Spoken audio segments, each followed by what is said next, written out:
Stafford's, I think he's probably having his best season of AFL football. Johnson has fitted into this team perfectly, and Roden's getting better with each game and getting more experience in the midfield. And the Demons have got young Jolly in the ruck. Leon Shelley was great last week, played a really good game. Adam Uze, always their highest kick getter. And for the Tigers on the bench, it's very young, but it's very quick when you look at Pettifer, Fiora, Fleming and King. And for the Demons, Armstrong and Thompson, I thought they were really good last week, got a lot of game time. Wheatley and Rigoni come back into that Melbourne side. Tigers come out onto the MCG, 5 wins from 7 games. Have they surprised you somewhat? Oh, look, they have, but at the same time, Danny Frawley's got a lot of new help at the club, off-field and with his coaching staff, and it just seems that they're a happy club and all working in the one direction. Now, Matthew Richardson back, that's fantastic. He's great to watch. He's one of the most courageous players going around, but they're not as reliant on him as perhaps they were before Danny Frawley took over, which I think is a good thing. Yeah, I think it is too. I think it is. Yeah, well, all the matches they've played since Frawley's taken over, it's almost half and half when Richo didn't play.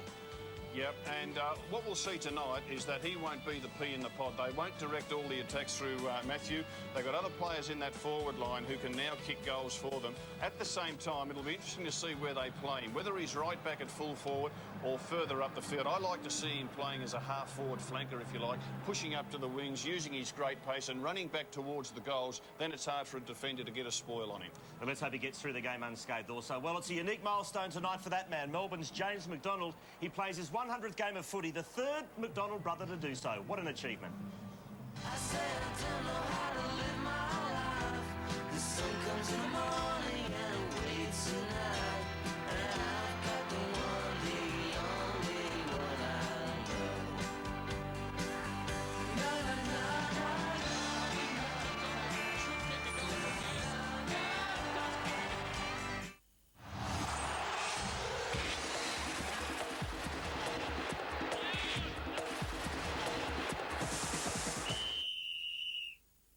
On Fox Footy Extra, Fremantle versus St Kilda. The Dockers dominated the Doggies at the Dome. Now the Saints set sail for Subi today, and Fox Footy brings it to you live. Can the Saints make it 4 in a row, or will Fremantle shut them down? Sorry, Dockers! Settle in for some action today on Fox Footy Extra. X marks the spot. Simpson is proud to sponsor AFL Auskick because we can't think of a better way for kids and parents to spend their time together. Simpson, time for life. Go Harvey Norman for the latest in wireless technology. Smart Display. Have Screen Will Travel. Microsoft Windows-powered smart displays are the best way to extend the power of Windows XP to any room in your home. Smart Display will change the way you live and play. Surf the net while watching TV. Check your emails while still in bed. Or download recipes in the kitchen. Work, shop, play, relax, learn. Smart Display. Any room, anytime. If his eyes are on the ball, he's not guilty as far as I'm concerned. What do you think of that, Mike? What do you keep throwing these at me for? I'm just trying to concentrate on being the best side we can, and Peter Rhodes, the coach. The reasons that he had to go, it was him or 4 or 5 other players, and it's pretty strong, isn't it? Yeah, it's pretty strong. Only for Wolsey to bite. Ruckman are he loves Ruckman. Your Ruckman's your most important player. No, I agree with the principle. Join the boys for a chat on the couch, live Monday on Fox Footy Channel. Well, this could be the game breaker tonight. It is Gasper up against Neitz. Neitz in pretty good touch. Gasper, one of the tightest defenders going around in the competition. So looking forward to that clash. As I say, good evening to my co-commentator tonight, Anthony Hudson. How are you, Hutto? Very well, Stephen, and good evening, everyone. Very much looking forward to tonight. Saw Richmond last week. We're mighty impressed with them. Saw the Demons against West Coast likewise. So be a great game tonight, and I'm sure Tiger fans will be watching to see if that young man Coughlin can continue his fantastic work this year. Playing for the Berry Street Cup tonight, these two teams. They've been doing so for a while. A great charity. Now, if you want to make a donation to Berry Street Victoria, give them a call. Melbourne number 9429 9266, or visit their website 9429 9266. And this is the Tigers before the game, Rob, nice and fired up. Ball! Oh, yes, there's plenty of that, plenty of bump and tackle, and they really do get revved up. A lot of quick little handballs, just get the reflexes going. And young cracker in picture there, gee, didn't he, well, you shouldn't say come of age, but he looked exciting with his goals last week. Yeah, 5 goals last week. Jared Waitley. Quarters, pretty good conditions down here on the MCG. Just a light breeze coming through the gap. It is dry. The dew has not descended yet. I can tell you from the Richmond camp, Matthew Richardson, it's a 21-day program back from a hamstring injury. Today is day number 21 of recovery. So there'll certainly be some fingers crossed. He does have the medical all clear, but he does have a history of these types of recurring injuries. And he's got a nice old welcome too from young Brad Miller as we start this game. It's Jamar against Stafford in the ruck, and the man Mountain, the young man Mountain for the Demons, won it to Leon Shelley. He's bowled over, coming through hard as Heffernan, shrugged the tackle, puts Melbourne into attack. They're going to the city end. Neitz takes a flyer. Fired up start. Well, the Tigers were fired up in the rooms, but Melbourne has matched them in the opening seconds. And that was electrifying play from David Neitz. Well, fantastic start for David Neitz, and he often starts so well. He's just leapt a little bit early there and got into the back of Chappie. Just got the ride, and you can see Gasper tries to get the fist on it, but the arms are too far up. And at the other end of the ground, emergency umpire talking to Matthew Richardson. Second on the goal-kicking table. He's got 26 goals, 8 so far this season, and David Neitz splits the middle for Melbourne.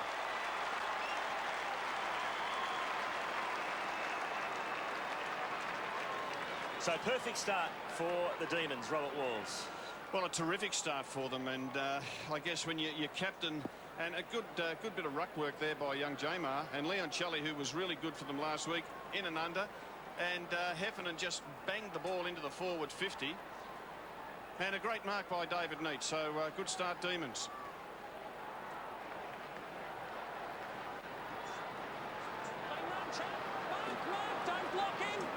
Well, this Tiger defence has had the least amount of score kicked against it for the year, so it's going to be tested tonight with David Neitz up forward. Green relishing his role in the midfield now. He's become a wingman in the last week.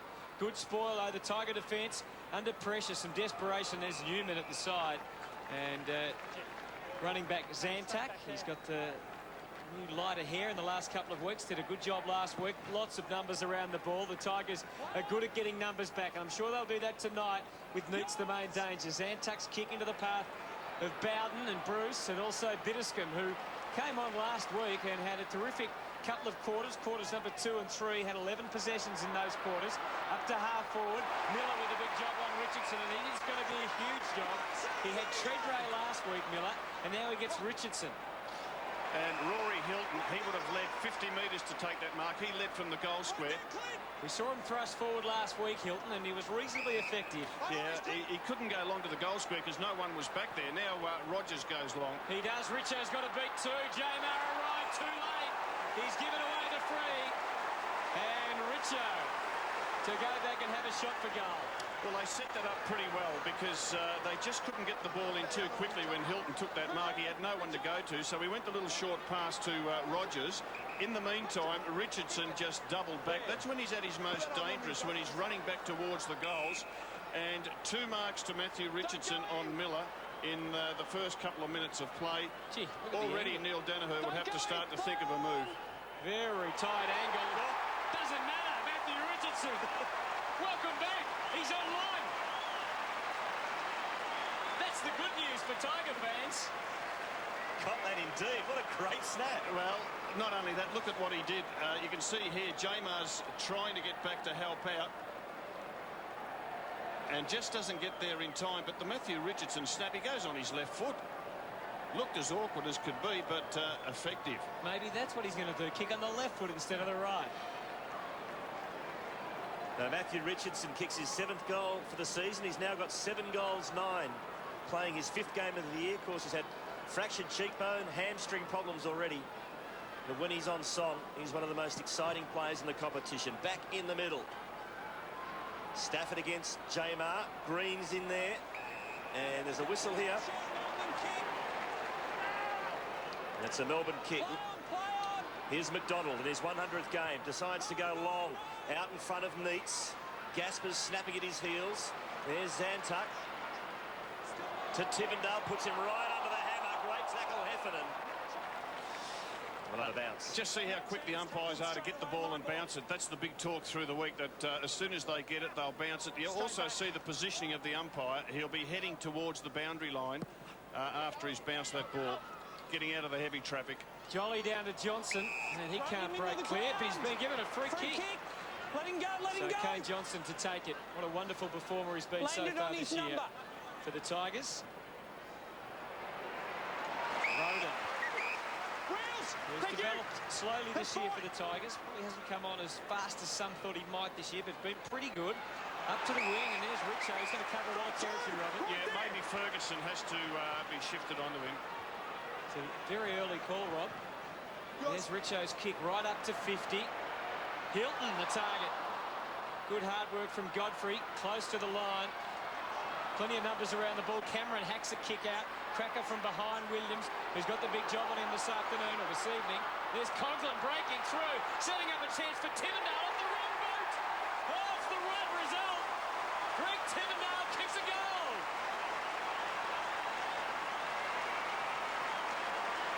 And Rob, what a great hard ball get from Coghlan. Absolutely, and that's what he's made his name for. Down low, gets the footy, gets the belt over the ear hole. But the main thing is he got it to Tivendale, who was freed up, and that's a good goal because he kicked it on his non-preferred side. Where's the ear hole? The ear hole.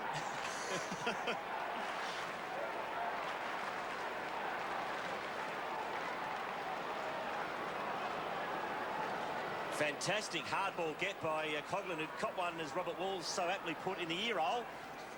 I bet it'll be ringing at the moment. But it was a great hard ball get, and he set Tivendale up. So it's the Tigers 2 goals, the Demons are a goal. And here comes Richmond again as Johnson puts it inside 50, and Richo is on fire. Well, that's his 4th mark, and we are only minutes into this game. And the young fella is a very inexperienced player, is Miller.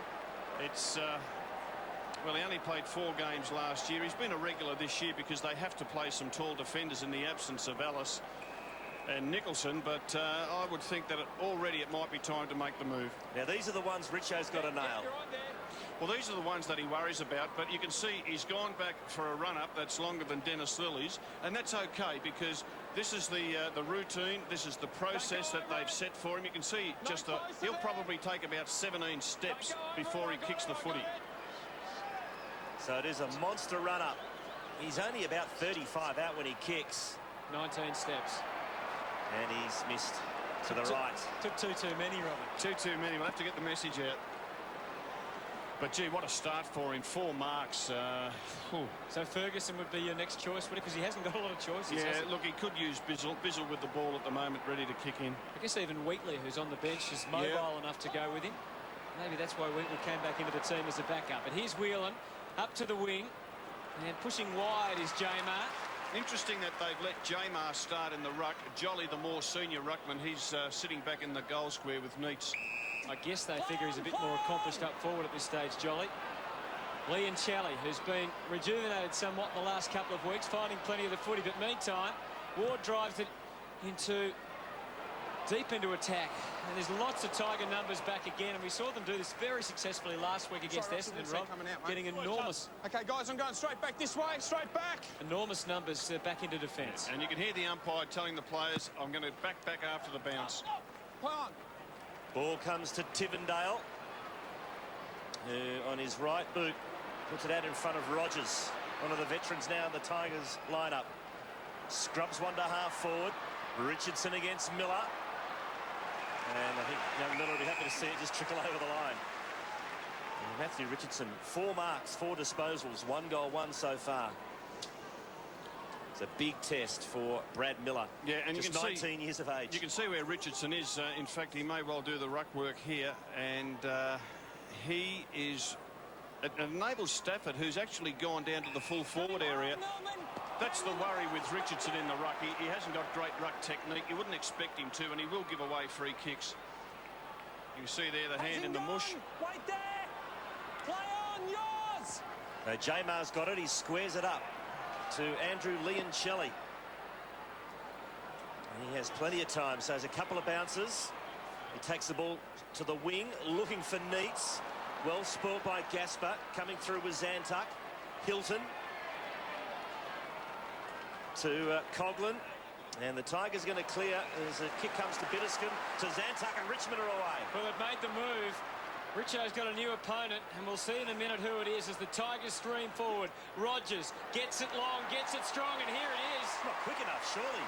Well, what's happened, Miller's been taken from the field, Ferguson's come on, and in the changeover, Richardson had an acre and took advantage of it. Jamar was standing by to stand on him. Richo launches quickly. He's tried a couple of different tactics already tonight. He's tried the left foot, he's tried this 19-step run-up. That was the quick-fire shot. He's got 1 goal too. Well, what a start. 5 marks. No wonder he's puffing pretty hard. I like the way that they're using him. They've got Hilton more or less as the full forward, Richardson playing outside the forward 50, and Stafford at times as the ruckman. He just pushes down towards the goal square. Armstrong, telegraph that one. Will Melbourne pay? Cracker. There's Richmond working inside 50, and Stafford takes the uncontested mark. And he will line up directly in front, only 35 metres out from goal. Well, that was always bound to happen because the big fella, he shouldn't turn his back. He's turned his back on the man on the mark, Stafford. Shouldn't do that.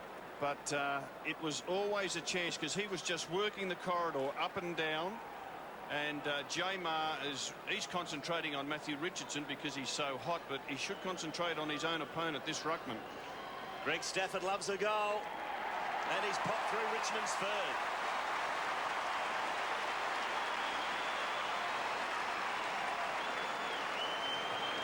So Greg Stafford gets his 10th for the season, and in kicking that one becomes the first Richmond player to reach double figures this year. So they've really had a good even spreadsheet. Yeah, it's been really one of the impressive things about the Tigers. You know, going into this game, they didn't have a goal kicker who'd kicked any more than 9. You know, Coughlin with 9, Cameron 9, Cracker with 9, Stafford with 9, Roden 8, and so on. And that's a good sign.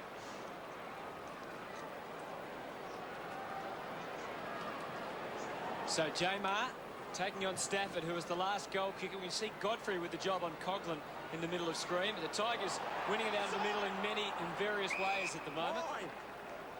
Got lots of drive off their half-back line as well. And there's the new opponent, and Ferguson. He's going to play, it looks like, a metre or 2 behind Richardson.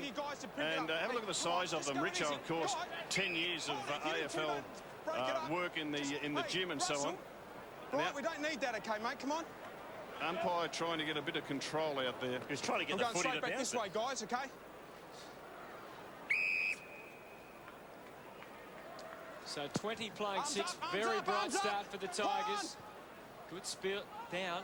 Coughlin working under, as he has shown the last couple of weeks. Escape from Bruce, who found some form again last week. Laid it off for Robinson. Not sure it was the right option. It might end up being. Yes! It's gone through! It has gone through! Magnificent off break. It looked like it was going to miss or hit the post, and great work on the line from Big Don Jolly. What's his name?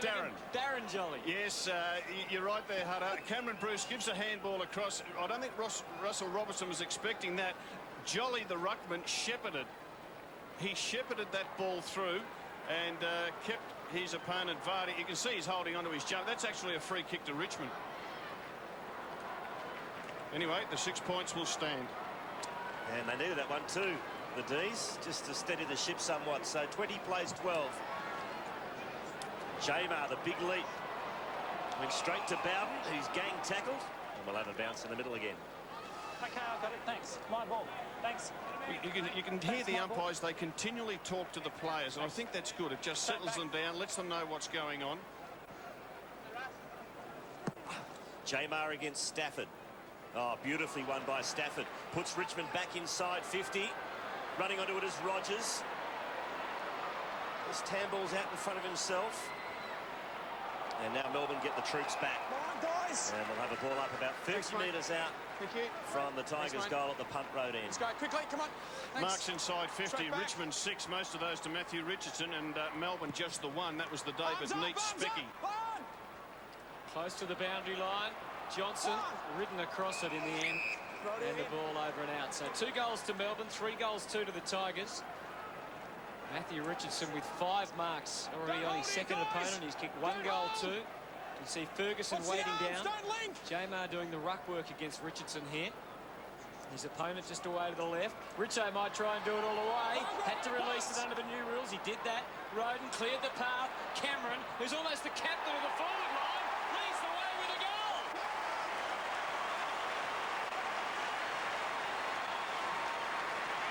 So Leon Cameron has kicked 10 goals, one for the season. And so often you'll see him giving advice, and here he is kicking a goal himself. What he's done, he's backed off Ward, number 10. He's backed off him. Ward just had eyes for the footy and got sucked into the action. That's the experience of Leon Cameron. He knew his opponent would be dragged in, so he stayed back, gave himself a bit of space. Richardson did well in the ruck to catch the footy, then get the handball out. Smart play, Leon Cameron. So the cagey-old Leon Cameron gets his 10th goal for the season. That's a good output from the 30-year-old. Richmond had possession. Oh, that was courageous. Kellaway got net head on, and he's rewarded with a free kick. Did not take his eyes off the football, as you would expect from a Kellaway. Yeah, he's playing on Russell Robertson, so he's got a big job tonight. Well, he's in trouble now. He might cough it up. Vardy saves the day, but for how long? It went straight to Uze, who unloads from 52 metres.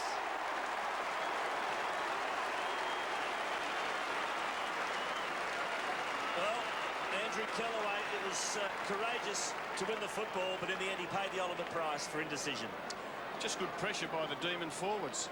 You see here, he'll give the handball off to Vardy, who's behind him. He doesn't really expect it and doesn't want it, because Leon Charlie's able to drag the jumper enough to put him off balance. The sloppy kick straight to Uze, and Uze, well, he'll kick that 9 times out of 10. So 4-2, plays 3 straight goals. It's the Tigers by 8 points.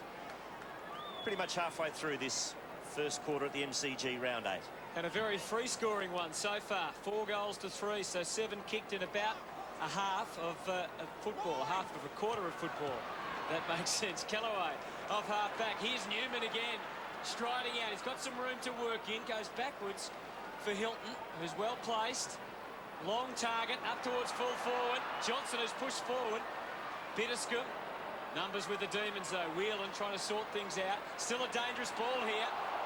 Good shrug from McDonald, and he's run down. Just got boot to ball in the nick of time. Plenty of Tigers, though. Bowden can see Johnson goes longer. Stafford is the man looming. Look at him run, and no!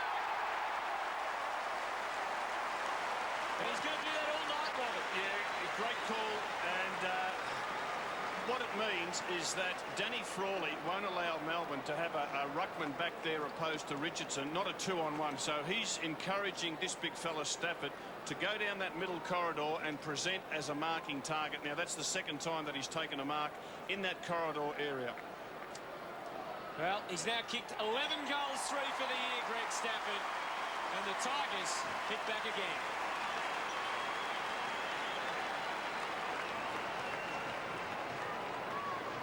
And what it means is that, you know, Matthew Richardson is no longer the target every time they go forward. And I think the Richmond players would love that. Good contest there by Kane Johnson to cause the spill. And again, good pressure. The Richmond players are really working hard. You see there, McDonald just dragged off the footy. Bowden, good vision by Bowden to be able to put it out in front of the goal square. Tigers by 14 points. They're playing good football in this opening term. Stafford once again as the Tigers force it forward. Attacking it was Cracker. Did it beautifully. Now Zantuck. High ball. Inside 50. Richardson wrestles. It's 50 metres out from Richmond's goal. David Neitz has been pushing out towards centre half forward. Russell Robertson dropping back to full forward. You can see wherever he goes, Gasper will follow him. Jolly against Richardson. Richo wrestled his opponent out of it. Slung, but managed to get the handball to Roden. Across the face. Hilton. Bizzle. Throw in. And Andrew Cracker, have a look at this. Desperation, gets down low, takes the ball, take whatever comes his way as far as knocks go. And that would be something that the coach would love to see. Free kick again. Richo's must be away. He's giving away a couple of free kicks now. Look at the first one, he said. Releasing kick from Jolly finds Bizzle. So Melbourne have made the change. Wheatley's gone forward, and J-Mar to the bench. This will try and run off Richo. Goes very short.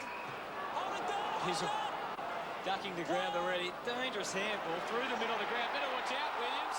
Cameron, oh, that's too long. Holding the ball, advantage, and they are away. And Richo's going to be all on his own. Ferguson was still running up the ground. And turnovers kill. It was always going to be a worry when Ferguson took that mark at half-back.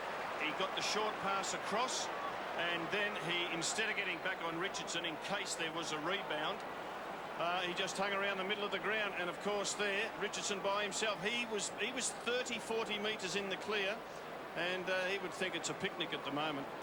How many marks has he taken? 6 or 7? Well, that was the easy bit. Now for the hard bit. Matthew Richardson. From about 35 to 40. Gee, that looks good. Good contact.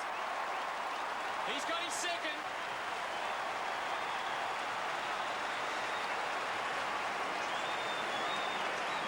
I reckon he'll take 50-50 for the night. The way he's going, if he kicked 50% of goals, Walls, he'll end up with about 7. Yeah, great tackle by Leon Cameron. Too long getting rid of the ball, Williamson. Matthew Richardson coming off the field at the moment. Royce Vardy coming on, but you wonder why he's coming off. Surely couldn't be for anything. It's that much of the ball. Maybe leather poisoning. Now, Matthew Richardson is off. Maybe this is a pre-plan just to make sure the hammies don't go. But, gee, when he's running so hot, Robert, it's a big decision, isn't it? He would hate coming off, but he's accepted it pretty well. Back! We'll go to Jared Waitley in a moment when he can sniff around down there, just in case Richo might have done something. Thanks, Kane. Mark's there. He was playing so well. Right up there, Staff right there. Has it gone yet? Play on now! So Melbourne have it in the middle. To half-forward Ferguson. Good hard running. Thanks, Rob. He takes the mark. Right there, Rice. Yours! Into the pocket. And the kick comes off as Peter Vardy takes the mark for Melbourne. He's a beautiful kick for goal. This will really test him, but he's capable. Yeah, did all right there, Ferguson. He got that ball forward. I'll tell you what, he was quick to run back, and his opponent at the moment, now that Richardson is off, is Stafford. So Peter Vardy is going to be kicking from pretty much right on 50 metres. Very tight angle, but he is a beautiful kick for goal. Drop putt on its way, and that is absolutely superb. It's good when they don't let you down sometimes, isn't it? Well, it's a bit of a goal feast in this first quarter, and the ball just moving so quickly from one end to the other. And good vision by Bruce to see Ferguson run from behind him, and this skinny young fella, you know, after making a mistake on Richardson only a minute or two before, he backed up for another crack at the footy, so that was good to see. This player is really important, Peter Vardy, to Melbourne. Now, he was their second highest goal kicker last year to Neitz. Great kick, wasn't it? So Matthew Richardson's got 8 disposals, 6 marks, 2 goals too. Jared Waitley, can you shed any light? Yeah, Quarters, the runner didn't go out to Richo and he's had no medical attention, so I dare say you're exactly right that it was predetermined he would play the first 20 minutes and then head to the bench. Astounding stuff. Huzo, the Demons have kicked one since Richo's gone off. They'd really love to get another one, but it's Bitterscombe working the hardest out of the middle, collaborating with Chappie. Let's have a look how their new forward line goes. Hilton buffeted away. And Bizzle quickly releasing left foot. Although, good work from Bitterscombe to make sure that Bruce couldn't run on. And now the Demons are going to have to bring it back. So Cameron Bruce has got options away to the left and right. Back into the middle he goes to Ward. And this Richmond defence, they get back so quickly. They cover the ground and it's hard to penetrate. Whelan forced to go wide to a contest. Wheatley back in the team. Here's David Neitz. He can clear a path into the pocket. This is the young man Armstrong. Wheatley still trying. Vardy, can he return to form tonight? Around the corner, Whelan. Lovely flying snap. And they've kicked 5 goals to that end. And that has been the tough end to score goals at this year. And those 2 quick goals to Melbourne, both with Richo off the ground, have got the Demons right back within 8 points. Well, they are right back in it. That was look, Neitz was really good to get that low ball, got it on quickly with the left foot, and you can just see the desperation of Wheatley and then Vardy, and this was a super goal on his left foot, We were right in line with it. It was never going to miss. And, well, both teams are playing attacking football, no doubt about that. And you're right, Hutto, Richmond do work hard to get their numbers back in that defensive 50. And Matthew Richardson on the bench after taking, well, 6 marks. 6 marks in the first 25 minutes of the game. Well, it's a goal feast at the MCG as Richmond were about to go to attack. Tivendale was brought down, now Green for Melbourne. Little pass to half forward, hits Liam Shelley on the chest. He plays on, he squares it up. It's not a bad kick. Just cutting it off in time was Roden against Bruce. Well done by David Roden. Outsides there and did it really well. And we'll have a ball up. Super effort by Roden. He looked as if he would be outmarked, but he just did enough to force the ball to ground. And you can see Cameron Bruce and Roden just getting there, a fist on the football. That's great stuff by the little fella. He's learning with each game. Vardy against Jolly. McDonald in his 100th. Gets it to Armstrong. Pops it up. Deep into attack. Getting back is Vardy. It's another one!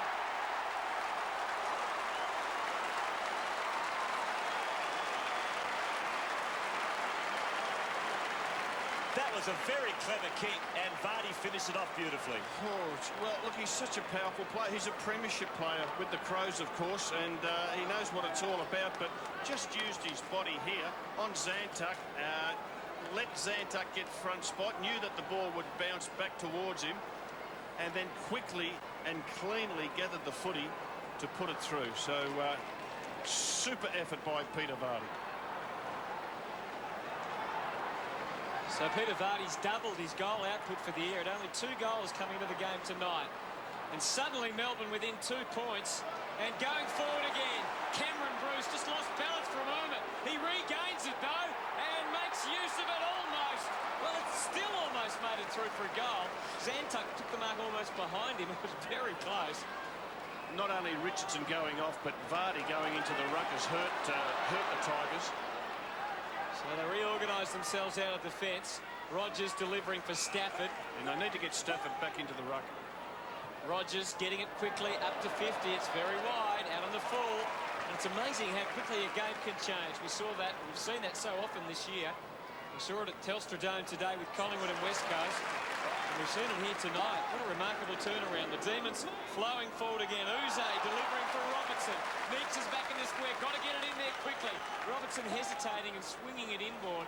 And now Richmond getting plenty of numbers back in front of David Neitz. Every time they get it, they really work hard to get it in that central corridor, Melbourne.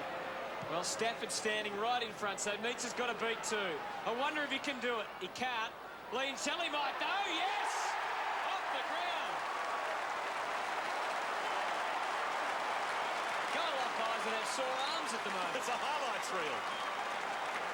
You've got to like the Bruce kick, and you called it, Hutto. Stafford was back there, and it was a 2-on-1 against Neitz, but Neitz did well enough to force the ball to ground to make sure that Stafford couldn't mark. You can just see the contest there. Neitz knew if he brought it to ground, there was some chance for the Demons. It's a 50-50 situation once the ball hits the deck, and you can see Danny Frawley, he's just so disappointed. What they needed back there was Stafford to get a fist on it and belt it 20-30 metres back from where it came. When you saw it on replay, Robert, it was very clever play from Neitz, wasn't it? He knew exactly what he was doing. Yeah, he knew he couldn't mark it. He was outnumbered, but set it up for the ground players. And Richo's still on the bench. McDonald. As Melbourne, the second half of this quarter, has taken control. They lead now by 4 points as Bruce puts it to the 50. Vardy throwing his weight around. There's Zantuck. Wheatley, good tackle by Bowden. Excellent tackle. And Bowden is rewarded. So it's the D's by 4 points. Still 2 minutes to go in this term. We've had 13 goals kicked to half forward. Chaffee. Right there, Macca! Couple of options in short. See, the Tigers have had a 6-goal quarter, and I think Danny Frawley would be hoping for the siren to go so he can just get out there and settle them down a bit. Kick it now, Mark! Play on! You're over, Mark! So Chaffee bangs it long. Stafford's the big fly. Roving is Hilton. Not good enough, that effort by Rory Hilton. He really needed to hook that back out in front of goal, not have a shot for goal, just hook it back and set up his teammates who were coming through the middle. See Clinton King and Pettifer on the bench, Joel Bowden and Matthew Richardson. And Stuart Lowe, who played today for Old Haileybury in the amateurs. Brad Green with the ball. He's been moved around a lot tonight. Started on the wing and now getting back into the back line as a loose man. Beautifully judged mark by Stafford. 70 from goal. Vardy's in the square for the Tigers. Cracker is lurking. Did he fall into his back? He did. Brad Green. Yeah. You didn't. You bumped him over. Knocked him out first. I don't think you could argue with that. Or that. You can just see hands. Look, good play by Vardy just to prop a little bit. Inexperienced defensive play by Brad Green, who spent most of his games with the Demons playing as a half-forward specialist. Last week spent time on the wing. I think Neil Danaher's doing the right thing. I think Green could be a wonderful player as the years go by, but he needs to learn how to play at both ends, not just as an opportunist half-forward. So that famous Richmond name, Royce. Royce Vardy, though, he kicked a goal last week and he's kicked a goal tonight.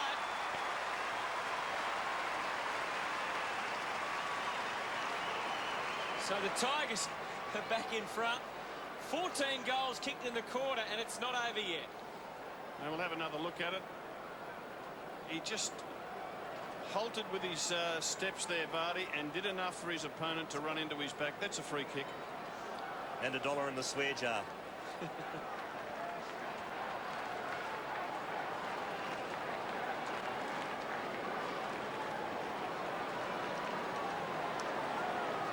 So Richmond 44 play Melbourne 42 as the Demons work it forward. Neitz gets there first. Now Uze going full tilt, couldn't quite pick it up. And we'll have a throw in. 50 metres out. Matthew Richardson played the first 20 minutes of this quarter. 2 goals, 2. 8 disposals, 6 marks. Since then, the D's have fought back. Here's Green. And another throw in.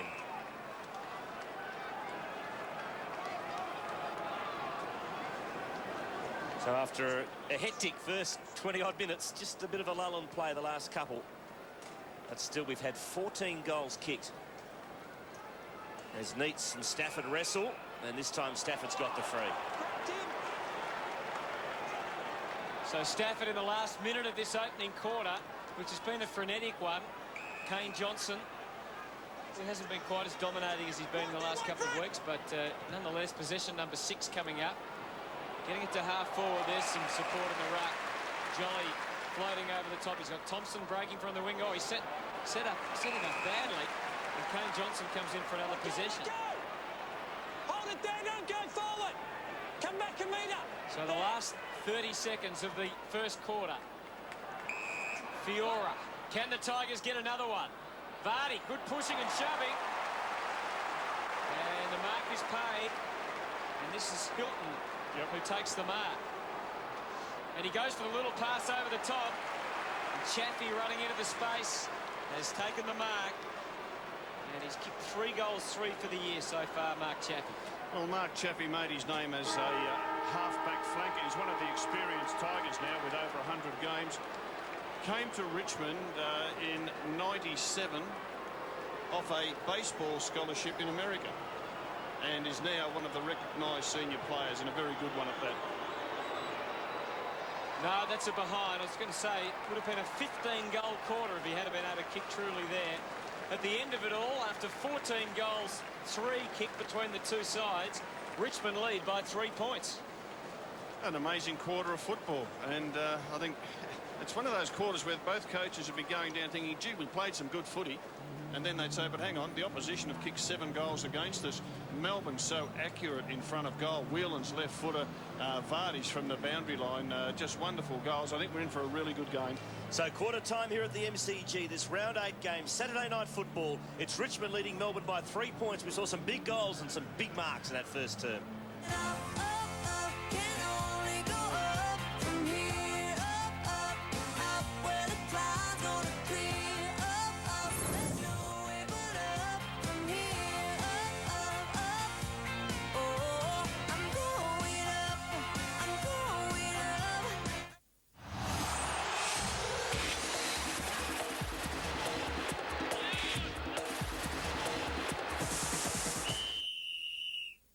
Tonight, the Blues have every reason to be excited as they host the Western Bulldogs.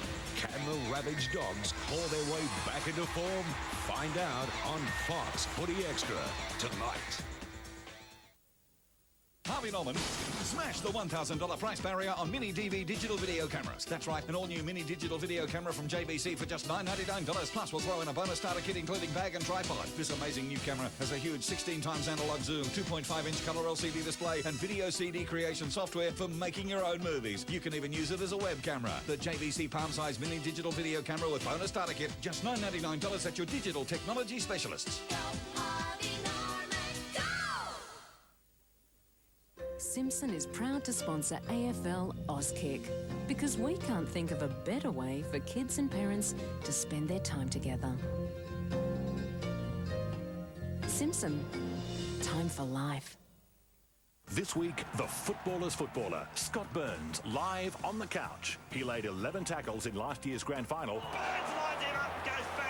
But what did Lions skipper Michael Voss have to say on the day? Find out. Collingwood's Scott Burns joins Jared, Mike and Robert on the couch, live Monday night, 8:30 Eastern on Fox Footy Channel. Met head on, and he's rewarded with a free kick. Did not take his eyes off the football, as you would expect from a Kellaway. Yeah, he's playing on Russell Robertson, so he's got a big job tonight. Well, he's in trouble now. He might cough it up. Vardy saves the day, but for how long? It went straight to Uze, who unloads from 52 metres. It was a real highlights reel that first quarter, and it's Richmond 7-3 leading Melbourne, 7 goals. Stafford and Richardson, the multiple goal scorers for the Tigers. Vardy has got a couple for Melbourne, and a couple of pretty important injuries too from that first term, which we'll tell you about shortly. But great first quarter, Robert Walls. The big question, I guess, was Matthew Richardson. He dominated. He had 6 marks, 8 disposals, was taken off. Obviously, it was before the game. It was planned that way, but gee, it's hard to take a guy off who's absolutely flying. Oh, he was really good. He took 4 marks on Brad Miller in the first, 3 minutes of the game, and then they had to make the move, and Ferguson went on to him. And the Melbourne ruckmen have been concentrating on getting back there too, but Richardson was great. Vardy did his job up the other end. Well, he did. He's playing on Ty Zantuck, and the role that he plays as a forward pocket, he might only touch the ball 8 or 9 times in a game, but he only got it 2 or 3 times in that quarter, kicked 2 goals himself.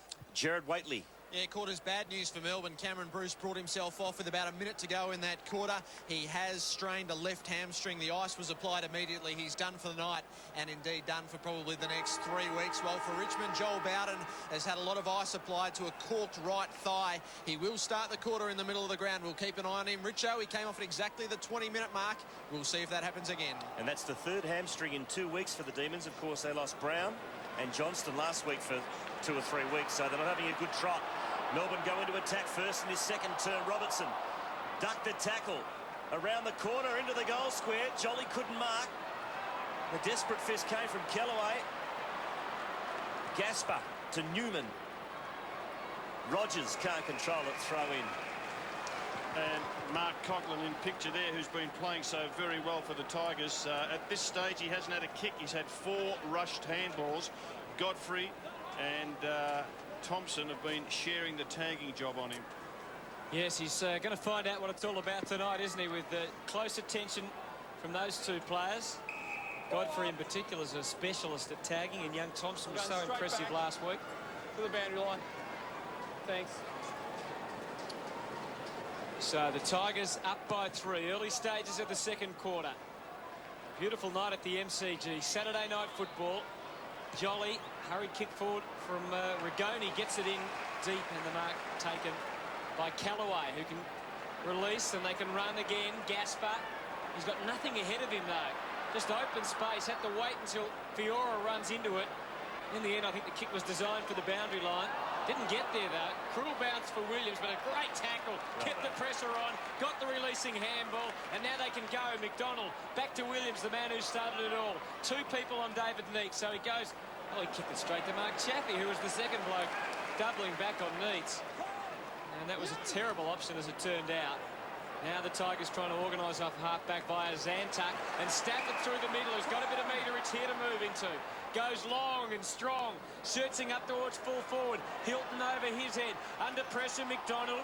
He had Whelan nearby, and he can link up through centre-half back with Bizzle. They love to get a bit of drive through the middle of the ground. This is Rigoni now. Can go long. Gets it in quickly. Lurking down there, Robertson. Too far out to score. Meeks makes his run back to the square now. He's going to have to go over Gasper. Vardy in the middle of all that. And Gasper did well. He really had a couple of demons to beat then and beat them conclusively, as it turned out. So the Demons have their first blemish on the scoreboard, and the margin reduced to 2. You've got a man in the square. I can't do anything about that. And you can hear the umpire saying you had one of your own men in the square when you kicked off, and you can't do that. So we'll have to go back and do it all over again. Tivendale. It's a Chappie. As Anthony Hudson demolishes his second chocolate bar for the match. Sorry about that. The Rafa made a bit of noise, didn't it? Billiskin. Just outside defensive 50, partially smothered. Here's a chance for Melbourne. Uzo got a horrible bounce, but Robertson's there. His kick was also partially smothered, but it's good enough. Armstrong pumps it long, getting to sit in that goal square is Jolly, but he couldn't mark. Well done, Gasper. And to a lesser extent, Chaffee, as they worked the ball out the Tigers. That's a great mark at half-back taken by Johnson. Great play by Darren Gasper to leave Neitz and be third man over the top to help out. Experienced defender. So Kane Johnson, who's averaging 22 disposals a game this season, with his new club to half-forward. Richo flew, landed awkwardly, but he seems okay. Lee and Shelley to Ward, only as far as Johnson. Now Newman onto the left to the 50, underneath it. Cracker almost hung onto it, but not quite. McDonald's away for Melbourne. He's got plenty of space. 2 bounces. Thought about dishing off, decides to go long instead. Jolly's his target, he's in front. Again, well sport by Kellaway. Getting back as Newman. Armstrong's there for Melbourne. Kellaway, though. Richmond went out with numbers as Chaffee clears, squeezes the kick, and it's an absolute beauty as he finds Johnson. Yeah, who's on Johnson? No one at the moment as he kicks to half forward. Cracker. Waited, and then the traffic flowing past. Coughlin, I think his first kick of the night. It wasn't a memorable one. Oh, double-fisted spoil from Ferguson. Had plenty around him to share it with. Williams linking up with Bizzle. Here they go through the middle again. Ward on the end of this one. Straight through the middle to centre-half forward. Working hard, Robertson. Gets out in front and takes the mark. This is interesting, Anthony, because Robertson played the first quarter on Andrew Callaway. There's Big J-Mar, who's playing in defence, the extra man in defence. Now he's pushing upfield now that Melbourne have got it. But Robertson is now playing on Chaffee. This is a worry because Robertson will be too good for Chaffee in marking contests. Chaffee, usually plays on the smaller players, whilst Robertson isn't all that big. He plays tall with his great leaps and marking ability. He's proved a difficult man to match up on this year, hasn't he, Russell Robertson? Well, last week Port Adelaide had Paxman on him and he led Paxman a merry dance. Just wonder if he could make the distance and the accuracy from there. No need to wonder. The Demons are back in front.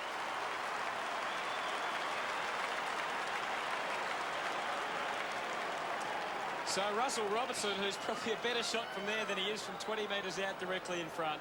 8-1-49 to 7-3-45. Well, both teams are rebounding out of defence so very well, and particularly Melbourne, they don't take the ball too wide. Russell Robertson started his lead from the goal square.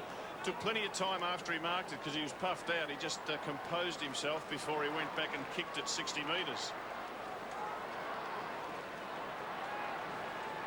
15th goal for the season to Russell Robertson as the Demons win back the lead.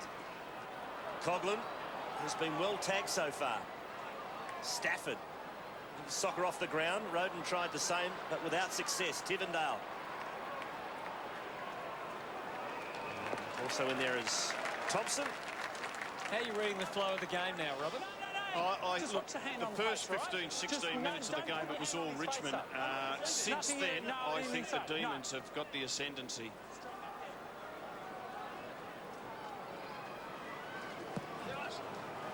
Stafford against J-Mar. Give that one to J-Mar clearly. Thompson almost got away. And again, we've got a stalemate in the middle. Well, what we've got, though, is a game where both teams are prepared to attack. You know, the attacking intensity of Melbourne when they're on their game is as good as any team in the competition. They take risks out of their back line. They run in waves of numbers through that half-back area. A couple of quick handballs and then the quick long kick to Robertson or Neitz. Ward was the would-be ruckman there. Heffernan, who started well but's gone pretty quiet. Demons starting to win the contest though. Ward gets it in quickly. Jolly the main full forward at the moment. Callaway, oh, what sort of disposal was that? Okay, said the umpire. Didn't matter because Chappie can clear and clear it pretty well out to the wing. Pushing up the ground, Leon Cameron. Hilton makes a lead, but he's got Stafford, who can stroll to 50. Jolly having to decide whether he's going to come at him or not. Eventually Stafford goes long for his third, and it's just offline. And that's the worry with Jamar. He doesn't know whether to get back in front of Richardson or go with Stafford. I think at this stage he's probably better off to stay with Stafford because Stafford's already kicked 2 goals. Gee, it was well played by Stafford too. He ran really hard, didn't he? Right up the middle of the ground. Just couldn't finish it off. Green looking for Robertson. Thompson fed it out to Rigoni. Great to see him back in Demons colours. To Thompson. Back to Rigoni. Umpire lets it go. Jamar from a standing start. High ball. Underneath it with courage, it's Green. Also attacking it was Chaffee. Shocking handball. Turnover. Heffernan into space. Callaway gets into the hole. Couldn't hang on to the mark. Varney soccers off the ground. Pettifer. His handball's a shocker. Fortunately for Richmond, no Demon was there. And it's still in play, or is it? No.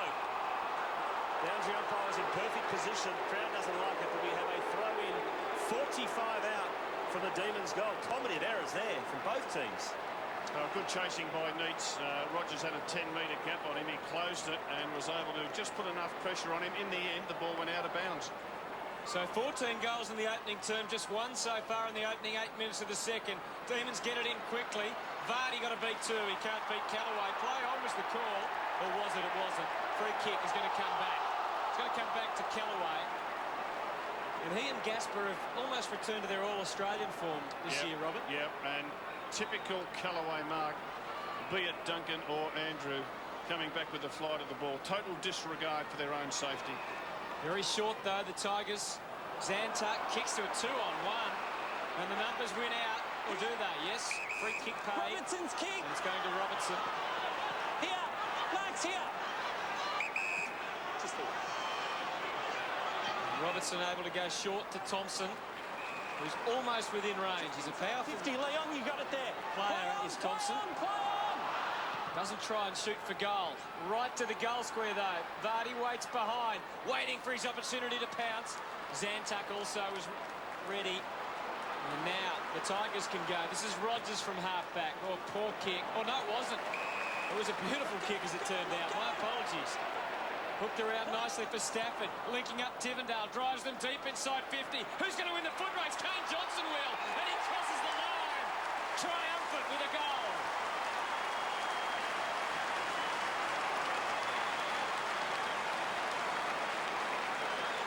Well, after Melbourne were attacking for so long, the Tiger rebound was very effective, and again Stafford was the link in the chain. He was, and you can just see Kane Johnson, gee, he's got some toe. And he just week in, week out gets his 20, 25 disposals. They use him in the midfield, and they also use him up forward. And he often changes with Rory Hilton. Kane Johnson gets his first for the evening, his second for the season. And it's the Tigers are back in front, and they go inside 50 again. Richardson wrestling with Ferguson. Williams at the bottom of that pack as the umpire will come in and bounce. And Stuart Lowe with the magnetic board. And Hilton off the field at the moment. Vardy alongside him. Leon Cameron and Fleming. Richardson to Coughlin, squeezed it out to King, to Bowden, left foot kick around the corner's a beauty.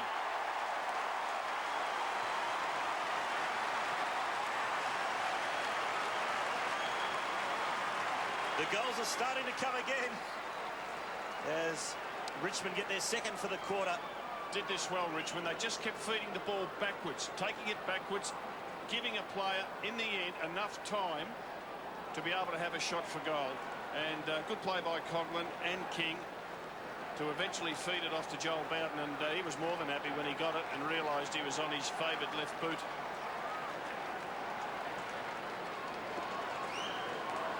Stafford's been pretty good at the last few bounces. Well, he gets a fair advantage that time, and he can take it clean out of the middle. Williams chopping back across halfback. Oh, the fumble. Bitterscombe ready to pounce. Roden just missed it. Left it behind. Armstrong didn't. Good one-on-one battle. Tivendale dispossessed by Heffernan. No free kick. Rigoni with that familiar dash. Up to full forward. The man at the back was Miller, who's been thrust forward for the Demons. Still trying to stretch the Tigers' defence. Newman. Wasn't he great there? Chaffee, a dangerous kick. Oh, Gubby Alanis across the ground. Not the same result. Oh, Fiora showing the dash that saw him such a high draft pick 3 or 4 years ago. That was a mark or free kick. And it's been paid to Cracker. It's going to come back. No advantage. Pity for the Tigers because Kane Johnson was away. Cracker to take it off halfback for the Richmond side. They're 9-4-58. Melbourne are 8-1-49. Getting towards the halfway stage. Great desperate goalkeeper-like stuff from Ward. Up to half forward again, Roden doing some pushing. Was that 15? Didn't look like it. Umpire said it was. It's probably more like 7 or 8. Young Ferguson with the footy. And the Demons trail by 9. Tigers have kicked 2 goals to 1 in this quarter. Ferguson chooses the long option. Big pack of players fly. Crumminger's Coughlin. Stafford fed it out to no one in particular. Just past the halfway mark of this second term. There's the inside 50s. Yes, well, isn't that amazing? And you've got, Stafford and Richardson for Richmond would have got most of those. And, well, probably Neitz and Robertson, 1 or 2 between them. Richmond get the clearance. This is Coughlin. He's starting to get his hands on the football. Wobbles a left foot kick, a whistle. And it's a push, and it's going against Richardson. Right there, Joel, please. Thank you. Bizzle.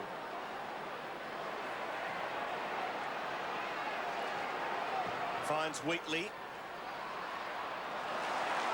Varney has it fisted away. Drumming is Newman. Back to Zantuck. That's a strong mark. Taken in front for Melbourne by Paul Wheatley once again. Back a metre. Fine there, thank you. Thanks, Joel.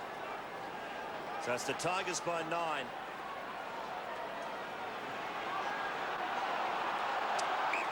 Richmond getting numbers back behind the ball. They haven't got anyone in their forward 50, the Tigers.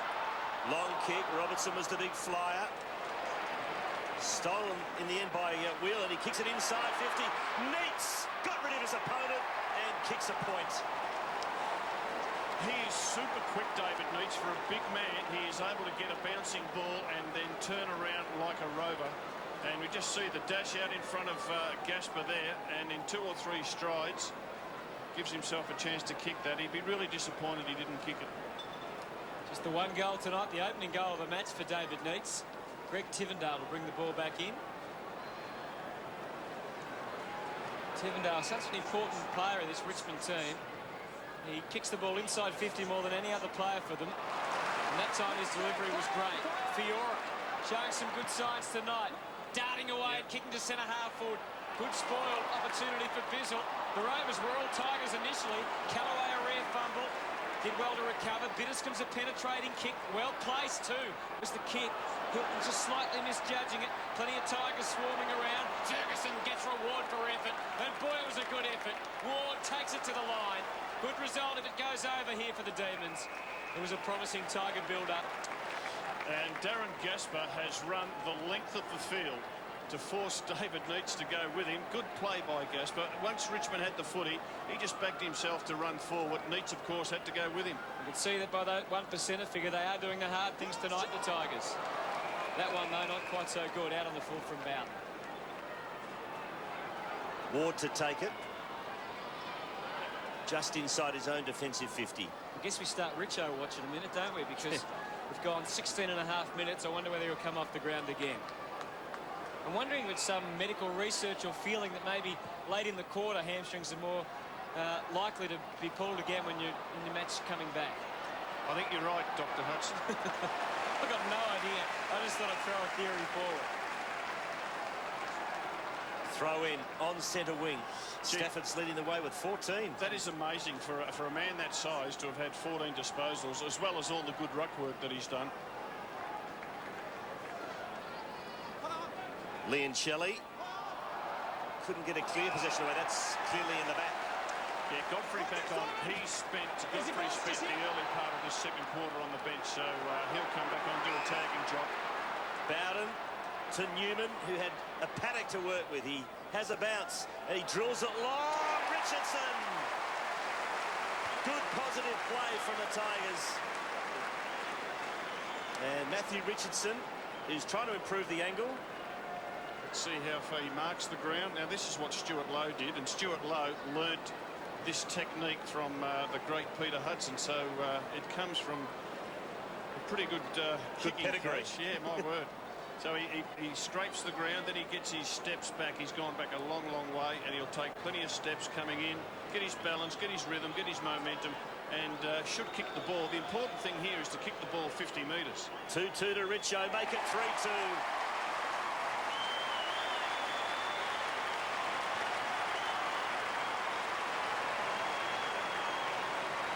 As the Tigers just get a bit of breathing space now. 64 plays 50. 26 steps back and 20 steps forward, Robert. Yeah, I like Newman. He's become a really good player for Richmond, coming off half-back. Real link player, isn't he? Yeah, and that's the sort of mark where Richardson's hard to beat, when he's going sideways or backwards. And that's why I like him playing up forward, dropping back to the goals. So Danny Frawley will be sitting just a little more comfortably at the moment. His Tigers have got themselves 14 points in front. They're working hard in the middle. Godfrey's handball intercepted by Tivendale. Green favoured by the bounce, then he wasn't. Gee, it was cruel for him. Bitterscombe beautifully tackled and disarmed. Godfrey with the reward. Now pushing forward, Rigoni had a short option, but he goes longer for the captain. Yes! And Neitz takes the mark. Could have gone to Vardy. But this is a much better result because David Neitz is well within range. Well, he's looked dangerous, Neitz. Hasn't got a lot of the ball. Another mark inside 50 for the Demons. They haven't had many. But very agile for a big man. Good solid crowd. Saturday night footy. Melbourne and Richmond. The Tigers have made a wonderful start to the season and they're continuing on their form tonight. This is a very important kick for David Neitz. It's away a little to the right, and it's coming back very well. And through it goes. 16 steps. David Neitz. So 16 steps is the answer for David Neitz. Richo does 20. But here we see Godfrey, fresh man on, and Rigoni just the bullet-like pass.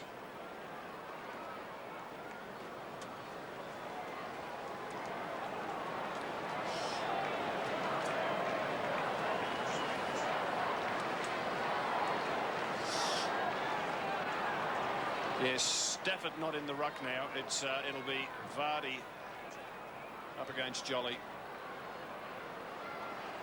Bitterscombe tried to get the quick kick out of the pack unsuccessfully.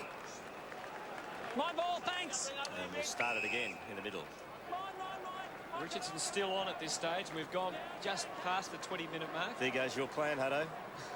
Maybe it's only in the first quarter. A couple of Tiger forwards behind Matthew Richardson. One of them, Big Stafford, and the other, Rory Hilton, I think. Maybe Danny just didn't want 5 goals against him like what happened in the first quarter. And again, a huge number of players around the football, so take 3 in the middle. So 64 plays 56, 8 points in favour of the Tigers as we near half-time. Beautiful conditions for football tonight at the MCG. See if we can get it out this time. No, your go, Hutto. There's Mark Coughlin. He's been down at full forward, having a bit of a spell playing on Daniel Ward. He's now pushing up into the middle. I like the fact that they keep him on the ground all the time. Jolly. That was better for the Demons. Tivendale being held on to. Heffernan with the job on him tonight. Here's Ward. Gee, he was confident there he'd get through, and he did too. Setting him up this time. Godfrey off the left. Neitz is looming again. Misjudged that one. On top, James McDonald hatches it. And we've got a bounce about 30 metres out from goal. David Neitz complaining it was being held on to. There was nothing there, and it's David. And nothing there, he says. Give it to me. Come on, come on. Give it to me. Give me the ball. Rich. Umpires are pretty keen to get this bounce over and done with. Give me the ball. 64 plays 56. Straight back. Be Neitz up against Vardy. Just under 4 minutes remaining in this second quarter. Now, Neitz doing the ruck work, as you said, Wolsey. Lots of Tiger numbers around the ball here. King, Godfrey, mining it out. Vardy, just a sniff of an opportunity. He couldn't take it that time, and the margin remains 8. Don't go in. Don't go in, okay? Come back. Joel Bowden to take the free kick. Joel Bowden's game tonight. A little quiet, but he's had the 8 possessions and taken them inside 53 times. Vardy will get the ball back. Can he use it?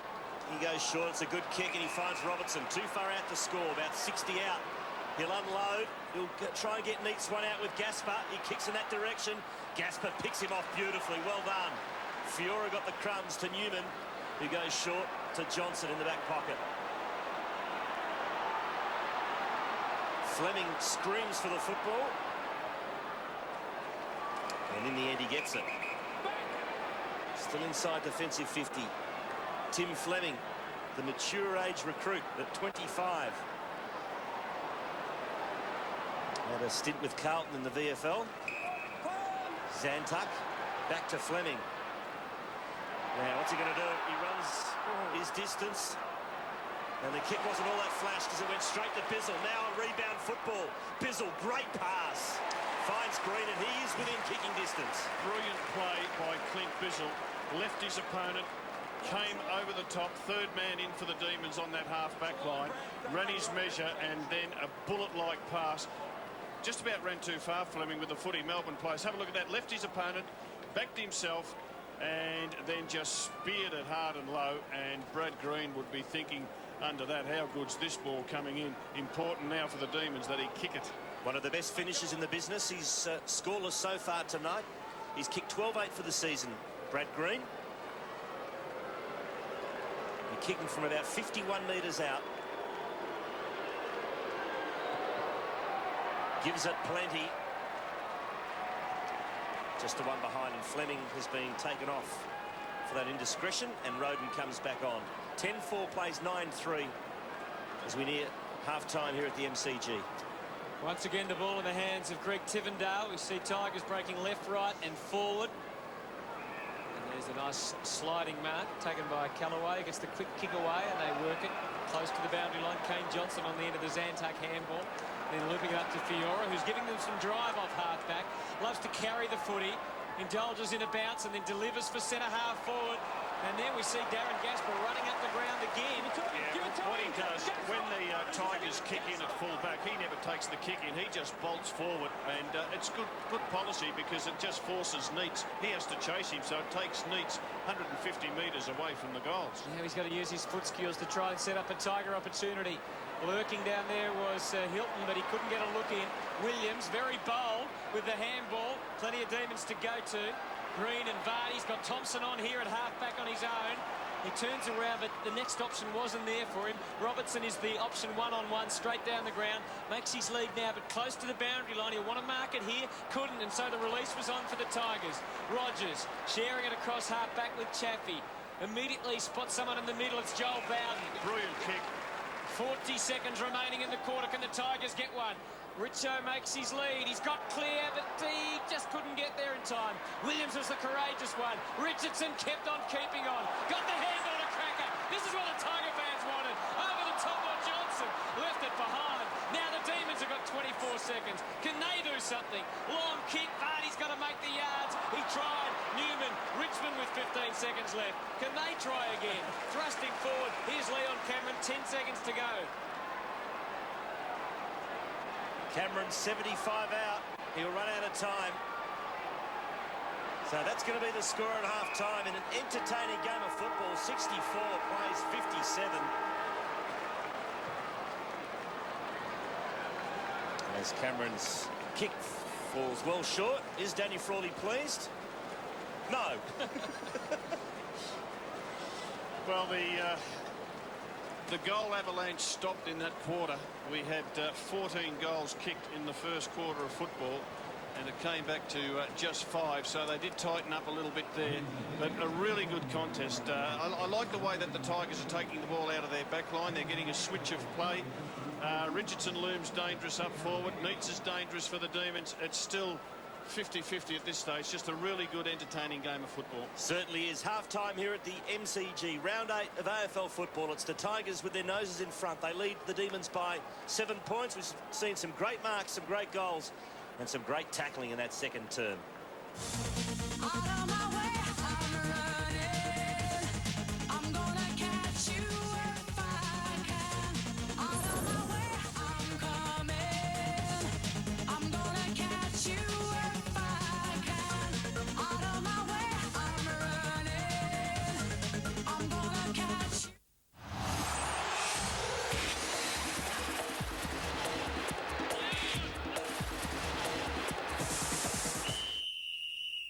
Tonight, there'll be no pussyfooting around when the Cats take on the Swans at the SCG. Shows some dash. Shows great dash. Will Geelong spoil the Sydney Siders party? Find out tonight on Fox Footy Extra. What's the bottom line on Nissan's end of financial year sale? You can get a Navara 4x4 with a massive 110 kilowatts, the most powerful turbo diesel in its class. It comes with air conditioning and a free bull bar. While all patrol wagons come with free bull bar, driving lights and tow bar. That's over $2,100 of extra value. But the bottom line is, it can't last for long. This is Xena, arguably the most powerful woman in the world. Shut up! Here to fight evil in any form with her trusty sidekick, Gabrielle. You'll always be a goody two-shoes. Yeah, but with a really big sword. Together with the help of the gods, they're kicking the bad boys' butts one cheek at a time. I'm getting too old for this. That's Xena Warrior Princess, 7:30 Monday on the home of television's greatest hits, TV1. It's questionable entertainment. Richard Champion is holding up his tackle. Tuesday night footy with no lifelines. You want to phone a friend, don't you? But you're on the wrong show. And apparently no boundaries. Yeah. There'll be no bonus points for that, Ron. Come to a place where footy is always the winner on the day. This is like last year's grand final. They robbed another one. It's the footy match where you don't win anything. Not even 4 points, just bragging rights. Yeah. Get your kicks from Dropkick, 8:30 Tuesdays on Fox Footy Channel. Beautiful night for football in Melbourne tonight, and at halftime it's Richmond just against the Demons. 64 plays, 57, and Robert, you noticed something in that first half involving the Richmond defence. I just thought they were terrific with the switch of play. They take it from one back pocket to the other. They did it repeatedly in the first half, and that's just good, bold football. Turns defence into attack, and with players like Chaffee back there, Bowden often gets back. Gasper was running forward as much as he possibly could. It was something that was really effective for the Richmond Footy Club. Jared Waitley. Yeah, caught as the only casualty of the first half. Cameron Bruce, who's done a hamstring and out for the rest of the night. Richo, he's not moving as freely as he was at the start of the night. You called him awkwardly landing early in that second quarter, and since then he hasn't quite moved with the explosiveness he started the game with. He was labouring a bit as he headed to the race at halftime. Nothing labouring about Russell Robertson start to the quarter. He put too much on it though, as it was away to the right. Too hot for Armstrong to handle. Demons have started with Jolly in the ruck, Jamar on the bench, and it looks as if Andrew Callaway is back on Russell Robertson. So one straight kick in it as Tivendale gets ready to take it for the Tigers. Stafford would be an option down the middle, calls for it now, and that's where he's headed. So Stafford to come into the contest. Couldn't take it. Who's going to get back first? Tigers are. Conklin looks behind just to see what was there. There wasn't much. So he gets away. Hilton versus Miller. Well played, Rory Hilton, but good support from Whelan. Roden. Lovely bounce hand pass. Miller just got the handball away in time before he went to ground. Ferguson and now Wheatley. Demons in a haphazard fashion up to the wing though. Zantuck read it best. Coughlin, a couple of early touches will boost his confidence. He's been under pressure tonight. Sets it up for Cracker. Oh, he got Crunch going back. Play on. Flying shot at goal. Wasn't too bad, but not too good as it turned out. Tivendale floated that one right across the face. And so Ferguson will have the job of bringing it back into play. Leading possession getters in the game, Zantuck and Stafford, 14 each for the Tigers. Johnson and Newman, 12, while for Melbourne, 11 each to Robertson and McDonald, and 10 to Lee and Shelley. As the Demons muck around with the footy a little bit, but they're okay. As Rigoni to the wing. Robertson is impeded. Oh, he did well. He just blocked his run a little bit, let Callaway run into the back of him and got the free kick. Gee, he runs hard at the football, Russell Robertson. Goes towards Neitz. Gasper did well. Back to the wing, but it's all Melbourne here. There's 4 Demons, but the bounce favours the one Tiger lurking in Cracker. Such is the shape of the Aussie rules footy. But eventually Melbourne win out. Had to. 4 on 1, 5 on 1. Williams. Ward. Inside 50. Oh, it's a strong mark. Beautifully taken by Chaffee. As he switches. Robert Walls talked about that a few moments ago, and he finds Leon Cameron. Got plenty ahead for him too. Gee, Joel Bowden's free, deep forward, Bowden. Tivendale might spot him too. Goes for a stroll along the wing. Took a while to release. Gets it into Richo. Did all the body work, but he's given away a free. He's given away a few tonight too, Matthew Richardson. Well, he's given away a few in ruck contests, Hutto. That's the third time. Geez, we're going to be rated R by the end of the night. It's the third time he's given away a free kick, and that wasn't the only time it was the third time on. Johnson at the back of the pack. Callaway. Handball. He set Coughlin out. The old hospital job. Coughlin did wonderfully well not to give away the free. Somehow released it. Fleming did the full U-turn. Stafford is deep. Calling for it down there. Richardson. Bizzle. Richo stands up. He's in the square if he can just get it to him. He can't. Miller. Ward a fumble at the crucial stage. It's still alive, Cameron. It's not alive anymore. It's a Tiger goal. Once again, Leon Cameron showing his vast experience. And Melbourne, really, the turnover was costly for them that time. Just the fumble at the crucial stage. Well, Bizzle did well. Bizzle did particularly well to get back and help Ferguson here. And Richardson would have marked that had Bizzle not left his opponent and flown at it. And then the fumble there by Ward. Quick handball by Bowden. Maybe not even intended to go to Leon Cameron, but he's just been able to fire it out. And good reflex work by Cameron to take control of a hot, hard, spinning football and then to put it on his left boot. 2 valuable goals to Leon Cameron. Richmond lead by that margin, 12 points. Coughlin at the bottom of the pack as the umpire comes in and bounces again. So Leon Cameron, as we said at half-time, hasn't had a lot of the football. Melbourne bench, Thompson, Godfrey and Bruce. But he's been valuable with those 2 snap goals. Heffernan dispossessed. Rigoni can't pick it up and bang.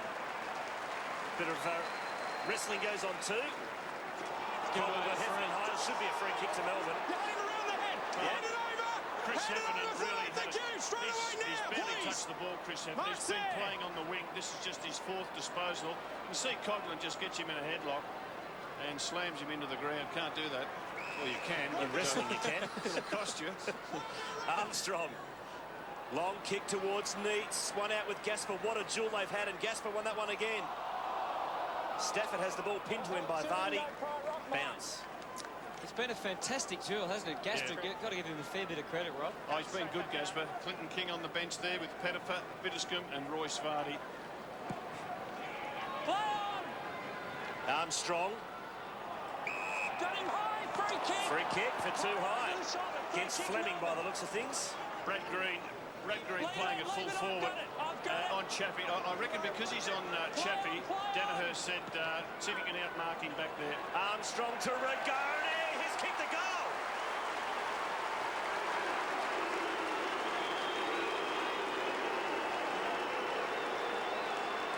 Well, while all that was going on, Armstrong, the quick dish to Guy Rigoni. There's the free kick. It was against Fleming.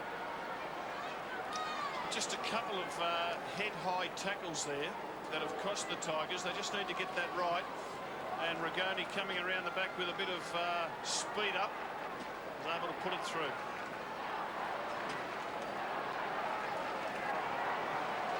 Great penetration on that last kick from Rigoni. Keeps the Demons in touch. They're only 6 behind now. Tigers, though, through Tivendale, thrusting forward again. Richardson controlled it well. Richardson made the turn off the left boot, a bit awkward, and in fact, not particularly accurate. Across the face, Miller, was that too high? No. Play on, Bowden, clever. Miller put the body on the line. So too did Rory Hilton. And a bounce out of all of that. 6 points the difference. Things just hotting up now at the MCG. Saturday night football. Opening quarter was 7 goals each. Second quarter, 3 goals to 2. This quarter, 1 goal each. Plenty of space between the contest and the Tiger goals. They're inside 50 now. They're not. Rigoni, who's looking better, escapes and delivers for Robertson at half forward, who's got it. He's got it nicely. They want to get it back to him quickly while the forward line's open. Has to get his own ball. Tigers quickly pushing numbers back. Stafford stands in front of where he thinks Neitz might lead. So Robertson centres the ball for Lee and Shelley. Waiting. Green's another option further. Goes short. Rigoni, we know he can get the distance if he gets a bit closer. Intricate kick. Vardy not quite. Bowden did well. Now it's the Tigers' turn to run it through the corridor. There was a little hand on that. It was a good hand for the Demons. Somehow Fiora got it though. Cameron crunched. Completely crunched. Good work by Melbourne. Bizzle, Ward, still Tigers swarming around. Fleming needs a good touch. He's had a couple of bad ones. That wasn't much better. Now the turnover. Rigoni, there's a free kick though. It's going to come back. It's a Melbourne free. Melbourne arguing why isn't it down the ground. The umpire brought it back. Uze inside the centre square. So Adam Uze definitely too far out to score, particularly to that end. I reckon he might, if he goes for it. You reckon he can score from there? He's one of the very few players who could. From 80 metres out. Better off if he shorts it. I think he might go for a short par. He does. And there it is. It goes to Rigoni. Gee, he was lucky to get the free kick. There was nothing in that. Good quarter for Guy Rigoni. Isn't it great to see him back in good form? Free kicks going against the Tigers at this stage in the third term. So even though Uze could have kicked it from 80, he went for the pass, and as it turned out, maybe he should have had a shot because Rigoni's missed it away to the left. So the margin reduced now to 5 points early in this third quarter. Things starting to hot up. This is the situation where Darren Gasper often just bolts down the other end of the ground. At the moment, he's in the middle of the ground, pushing forward, Gasper. Kellaway. Good switch to Johnson, who goes to half forward. Richardson, one out with Ferguson. The free kick to Richardson. No doubt about that one. It was a hold. Darren Gasper at full forward at the moment. He's gone the length of the ground. He's back in the goal square. And Neitz has gone every step with him. So Matthew Richardson's got the free kick. This is disposal number 13 coming up. He's taken 7 marks and kicked 3 goals too. Off the ball, plenty happening. Down in the forward pocket as Hilton's put down. Umpire lets it go. So Richardson with the football. It'd be amazing if Gasper marks it. Could he kick it from there, Rob? No. He pumps it long. Tip of the goal square. Gasper! Play on goal!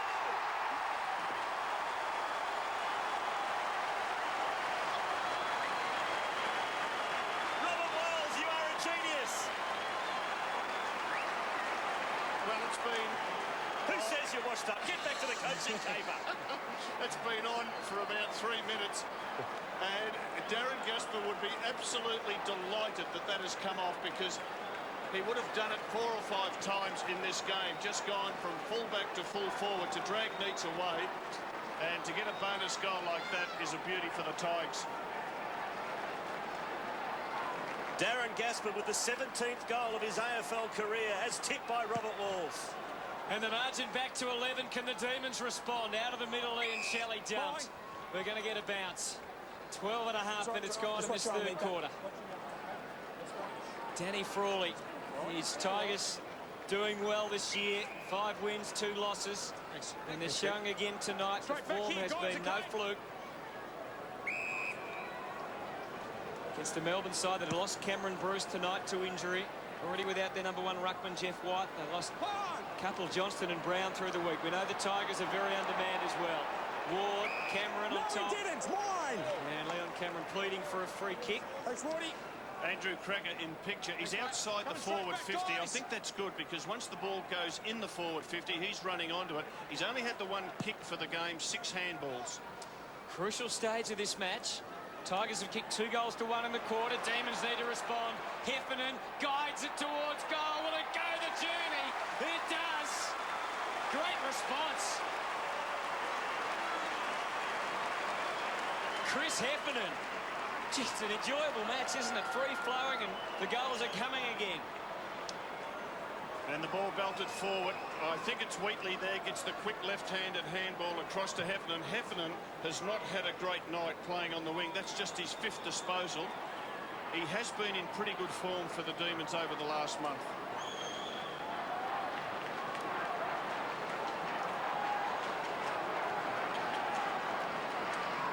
It's been pretty much goal for goal all night.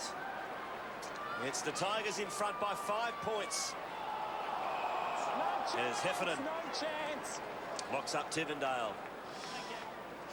Around this contest, Brad Green's there for the Demons, and his opponent Chaffey, he's by himself. He's around this contest. Chaffey's about 70 metres away from him. Spare man in defence for the Tigers.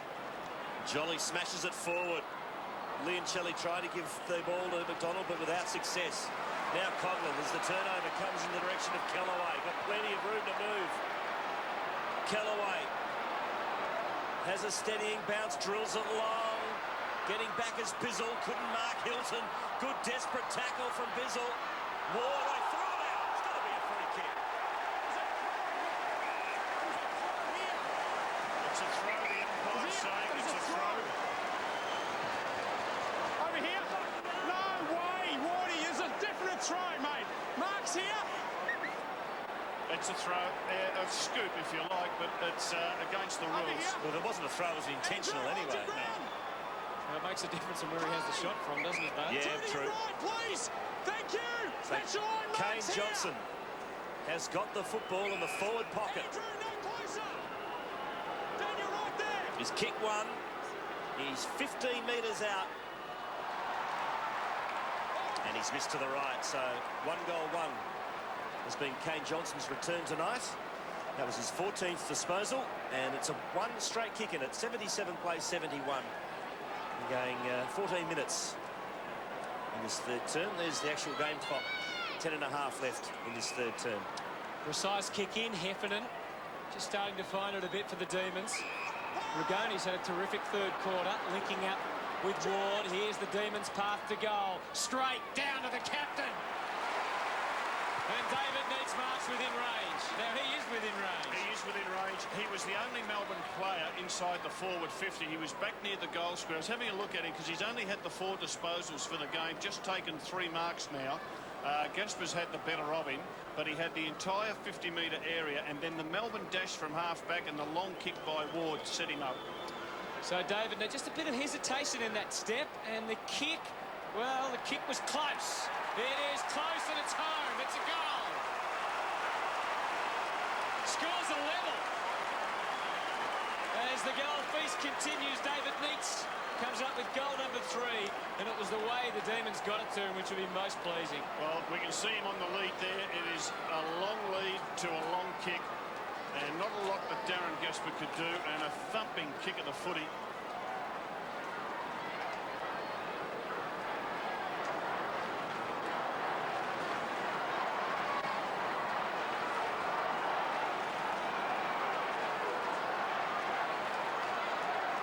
Three goals to David Neitz so far, 1 in each quarter. Scores level at the MCG as here come the Demons again. Armstrong wobbles one inside 50. Vardy against Zantuck. Coming in as Gasper to lend support. Robertson. Over the line, says the boundary umpire. Vardy doesn't like the call. So it's 25 metres out from Melbourne's goal.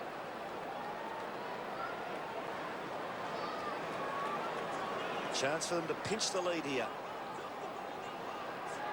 Jamar against Stafford.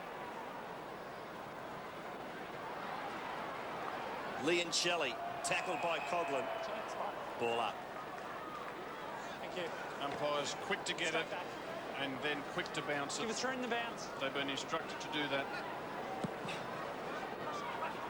Stafford got the tap. Soccer off the ground was by Bowden. Whelan got Armstrong in support. To Ward. Hurried kick inside 50 as marked by Zantuck, and now the switch is on. Good vision as he finds Fleming, who doubles back up the corridor. It's a wobbly old one. Coughlin couldn't have held it. It was a difficult one to mark. Fiora's there with Armstrong, who's been excellent. Good young footballer. Bizzle been very steady in defence. And what a great spotter as he finds Green and the D's are away. They are the half forward. Liam Shelley waits for an option. He gets one. It's centre half forward. Skimming pass. And Peter Vardy just had to open the chest up and it hit him plumb on. Bizzle has played a really good game in the back line for the Demons. He's helped out Miller. He's helped out Ferguson. He's backed himself to attack the footy. And it was Bizzle who rebounded from the defensive 50 to set up Green. And in turn, they got it to Vardy on the lead. Good strong lead, and Vardy to shoot for goal. He's been much better tonight. Looks like he's rediscovered his touch. Had a few injury problems in the pre-season. Kicked 2 so far tonight. It was his 4th mark. Tough kick to that end. It's away to the right, and come back for action, but not enough. Enough, though, to put the Demons in front in the 3rd quarter. Melbourne in front, 12-6 to 12-5. Let's see if Darren Gasper can repeat his goal-kicking effort. He's gone to the middle of the ground. Neitz is with him. Kick in is risky. Oh, geez, just come off for the Tigers. And in the end, it might work out quite well for them. Kellaway thumps one a half forward. Richardson got rid of Ferguson, took the mark. Gasper in the forward 50 for Richmond. Mark number 8 for Richardson. As he pumps it long, he's looking for Stafford. Bizzle from the side. Tapped it to Heffernan. Well played again by Bizzle. And while that ball's bouncing Melbourne's way, David Neitz has decided to head towards the Melbourne goal square and say to Darren Gasper, your turn to chase me now. Actually, Neitz very nearly gave away a free kick. In fact, he did. And Gasper should have been screaming at the umpire to bring that to his attention. Could have got a free kick within 30 metres of goal. Probably just trying to give him some of his own medicine back, I'd suggest. Heffernan, what a dangerous kick. He flirted with danger. Whelan, intent on the collision. Coughlin, intent on the goals. And he's terrible handball. Straight to Ward. Ward's kick was ungainly but effective, and he's gone down, Daniel Ward, after kicking it. Encouraged by the Demon fans, he gets to his feet. Here's another look at... Yeah, well, he's holding the jumper there, and we saw him holding later. He's looking around, doesn't know where to look, though. That was at the kick-in. He was in the middle of the centre square at that stage. Then he pushed forward and got held again. Liam Shelley gets the clearance up to the wing. Well played. Armstrong, who's growing in stature and confidence. Another man likewise is Scott Thompson, who pinpoints the centre-half forward. Important ball for the Demons because there's Tigers loose and streaming away. Callaway, Bowden, Fiora ready to run, and he can carry it. Bowden decides to go it alone. Now he shares it. Aaron Fiora off the right, pumps it in. Richo's got the run. Ferguson from the front. Was it a mark? It was. And it'll be 50 now. It has to be 50. Bad kick, Fiora. He had plenty of time to put that to the goal square. He put it out near the behind post. Poor kick in by Fiora. Well, it was either... Surely if it was a mark, then it was 50, wasn't it? He played on and had a shot for goal afterwards. Anyway. Was it a mark? Yeah, I think it was a mark. Gee, they're under pressure, young Ferguson and Miller. Bizzle's giving them great support. Ferguson to half-back. Bowden stayed down. Pops it back inside 50. Melbourne have the numbers here. It spills to Williams. To Green, who bangs it long, straight up the middle. That's a great kick and finds Armstrong. 10th disposal for Armstrong. Oh, the kick. Just couldn't hang on to it.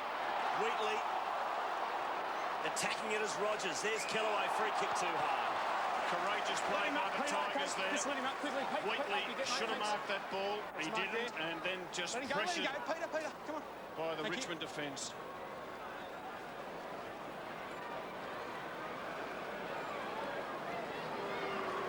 And there's the one Wheatley couldn't hang on to. So Kellaway in the back pocket. Looking to switch. He's finding it hard to find a free player. Demons have gone one-on-one. Kicks to a contested situation, and it's a straight mark by Jamar to Green, who puts it back inside Melbourne's 50. Vardy from behind. Not quite. Robertson to the tip of the goal square. Neitz and Gasper. Neitz kept his feet. It's still in play. Gasper, desperate to Zantuck. Good footy, and the Tigers are away. Roden's on the wing. He'll be the target here. He's in good position to take the mark. Does that successfully. Looks up. Cracker provides a lead. Richo wants it longer. Good kick too. He's a long way from home, but he's got big Stafford, who's about 30 out from goal. We want to get it in there quickly. Give Stafford the chance. He's a little bit out of the picture. Jamar gets back to help. Is it a mark? No, it's not. Not paid. Much to the surprise of big Greg Stafford, who was already claiming it and going back to have a shot. Green clears it, and the Demons on the rebound. They can go. Thrust and parry at the MCG, and Leoncelli, and they're away. Andrew Leoncelli has time to measure the kick. His target's Neitz. Again, Gasper's there to spoil. Sharking the crumbs as Uze. Inside 50, but in between two Demons. The mark's taken by Jaffe, and the switch is on. The pace is lifted again here at the MCG. Kellaway marks, goes into the middle. Stafford finds Vardy. Go for Stafford. Getting dizzy. He chooses Bowden. Well, he's got Richardson long near the goals. Gets past Robertson with a beautiful old-fashioned dummy. And now he winds up from 55 metres.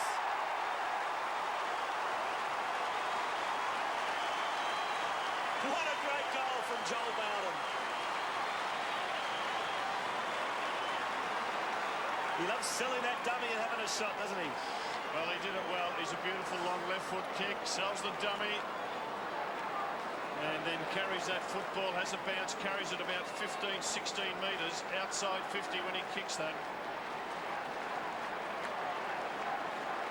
Very important goal to the Tigers because they've been getting beaten at the clearances. Tigers back in front at the MCG. Saturday night footy hotting up. 5 points the difference. Vardy, the undersized ruckman, won the tap. Good battle in the middle. Heffernan couldn't get the clearance. Neither could Johnson. On all fours, trying hard. Jamar. Desperate stuff. Thank you, guys. Thank you. 3 minutes remaining in this third quarter. Involved, Kane, that's fine. We've seen 6 Come goals straight kicked back in here, this term, guys. 3 each. Thanks, Macca. Melbourne have slightly won the quarter. Michael Vozzo, Steve McBurney and Matthew Head, the umpires tonight. And Jamar down to Heffernan, left it behind. Johnson. Again, Thompson is impressive. Another clearance win to Melbourne. They're getting smashed Richmond in the clearances, aren't they? Yep. Uze breaks clear. We know he's a long kick. He pinpoints this one to Neitz. And so David Neitz now has the opportunity to put Melbourne back in front. Clearances for this third quarter, 14-1 in favour of the Demons. Wow, that's an amazing obliteration, isn't it? Yeah, it is. They haven't really got the value for it then, have they? No, not with the ruck work. Stafford's rucked pretty well, but they just haven't taken it away. So, David Neitz, big responsibility. He's got big shoulders, 4 goals.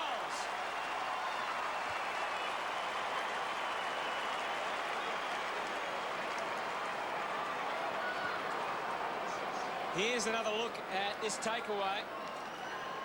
Thompson was the man that got them going that time, Rob. Yeah, Thompson and Armstrong, 2 young fellas. I like the look of them. And nice pass there by Uze. Put it on the outside of the left boot. Yeah, mate, if you don't mind. Sorry, yeah.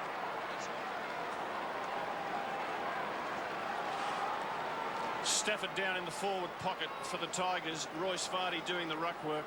And Heffernan at ground level for the Demons. A point in it in favour of Melbourne. It has seesawed all night. Vardy to Johnson. Coughlin. Hard ball get. Bitterscombe. Got it out to Chaffee. Puts it inside. Richmond's attacking 50. Richardson wrestles. Bowden got caught high. Yeah.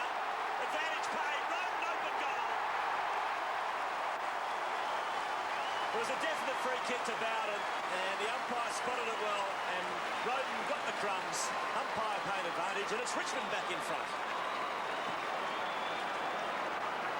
He was not going to wait for that. Well, that's probably a free kick there to Richardson, and then the pull over the shoulder in the back to. There's about 3 Richmond free kicks in the mix, so I think they only get the 1 goal. They earned that one. And little Roden, he wasn't going to wait. He said, "I've got it. I'm taking off." First goal of the evening to Roden. He's nearly put it over the great southern stand roof. And it's the Tigers by 5 points.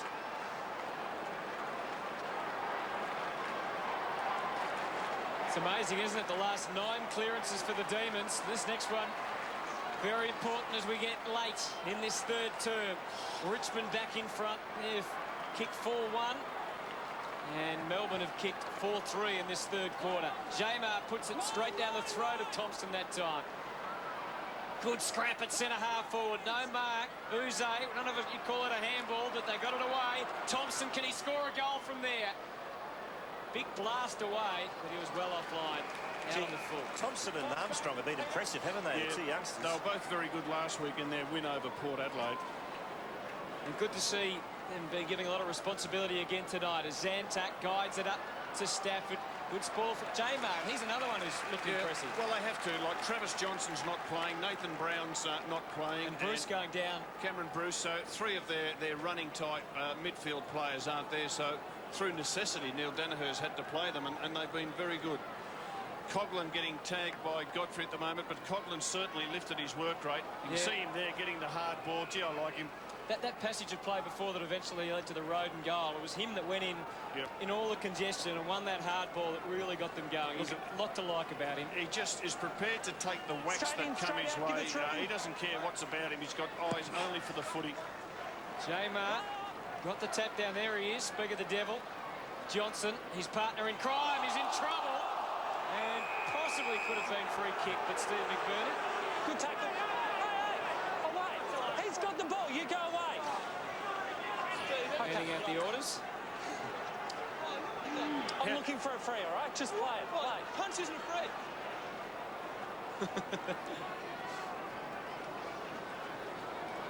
Stafford against Jamar. There's Godfrey. And Thompson again. Got it out to Green. The inside-out kick was a little bit too fancy. Well, he's like most left footers. No right. They haven't got much idea how to put it on their right. He tried to do the check side on the left boot when going on the right side would have been probably the better option. 2 behinds this evening to Brad Green. 4-point ball game. Tigers in front. Darren Gasper bolting through the centre square. Now he's in the front half for the Tigers. And we'll just see if Neitz grabs hold of him this time. Well done by Heffernan. Might have hurt himself in the process. I think Neil Danaher's put Heffernan into the mix, if you like. He's been playing wide on the wing for the first half. Didn't get much of the ball. And I think this is a good move. Heffernan's okay. In the real danger zone for the Tigers here. They managed to hold it up. 35 seconds to go. Very important 35 seconds, as they all are. But in such a tight match, I guess the psychological advantage of a goal here would be very important for the Demons. Armstrong trying to provide. Big J-Man! Oh, what about that from the J-Man?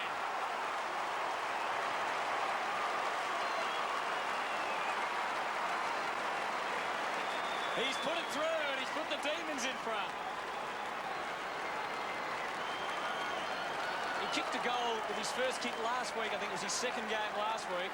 So he showed he could do it. And here he is doing the rucking and the roving. Let's go down to Gerard Whateley. Yeah, Cordes Heffernan came off nursing his right forearm, just surrounded by medical staff now. And there's certainly plenty of concern there. He did seem to make contact with just the middle of his forearm. He's certainly feeling that at the moment. Another clearance to the Demons that was effective. So as we wind down this third quarter, it's Melbourne with their nose in front now. Great tackle. Oh, what a game. Oh, it's a terrific contest. There's Chris Heffernan. Maybe he doesn't agree that being in the mix is the way to go. I think it was good because he just got involved in a lot of tackles and it lifted his work rate. So three-quarter time here at the MCG. And we've got another Saturday night special because it's just 2 points of difference at the last change. Gotta love him. Melbourne 91, lead Richmond 89. Oh, it's been tough and tight all night. I'm not crazy, I'm just a little unwell. I know right now you can't tell, but stay a while and maybe then you'll see a different side of me. I'm not crazy, I'm just a little impaired. I know right now you don't care, but soon enough you're gonna think of me.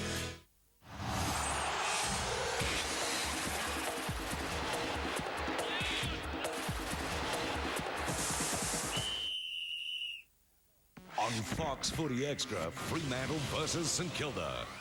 The Dockers dominated the Doggies at the Dome. Now the Saints set sail for Subi today, and Fox Footy brings it to you live. Can the Saints make it 4 in a row, or will Fremantle shut them down? Sorry, Dockers! Settle in for some action today on Fox Footy Extra. X marks the spot. The Nissan Pulsar is famous for being only $19,990 and for being loaded up with features. Now we're giving the $19,990 Pulsar a very big feature, a 1.8-litre engine.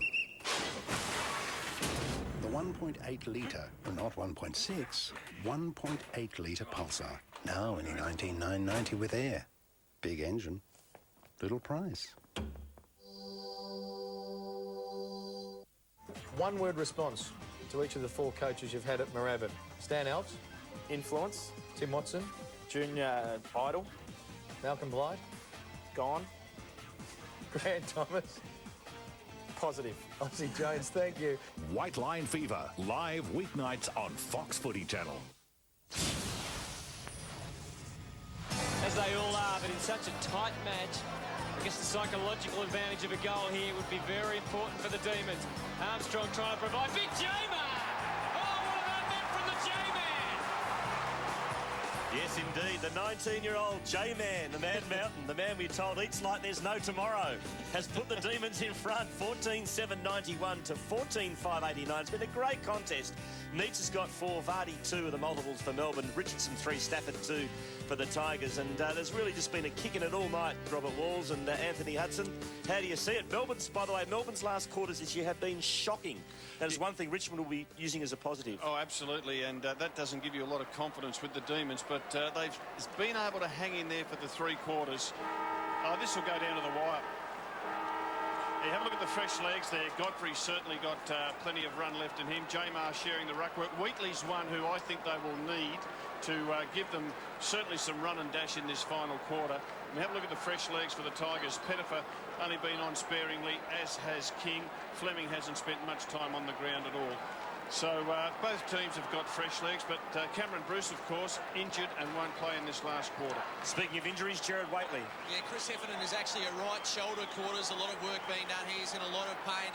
Not sure whether he'll be back. He's certainly starting the last quarter on the bench. I can tell you that Richmond's huddle certainly did mention Melbourne's poor last quarters. Both coaches extremely animated in their huddles. Should be a great last quarter. Melbourne have not won a final quarter this year. They're the only team in the competition not to have won a final quarter. So Richmond will be using that for a positive. As Melbourne begin this final term, 2 points in front. Bruce is out of action. It looks like Heffernan may be out of action. 2 vital running players for the Demons. Can the Tigers run over the top?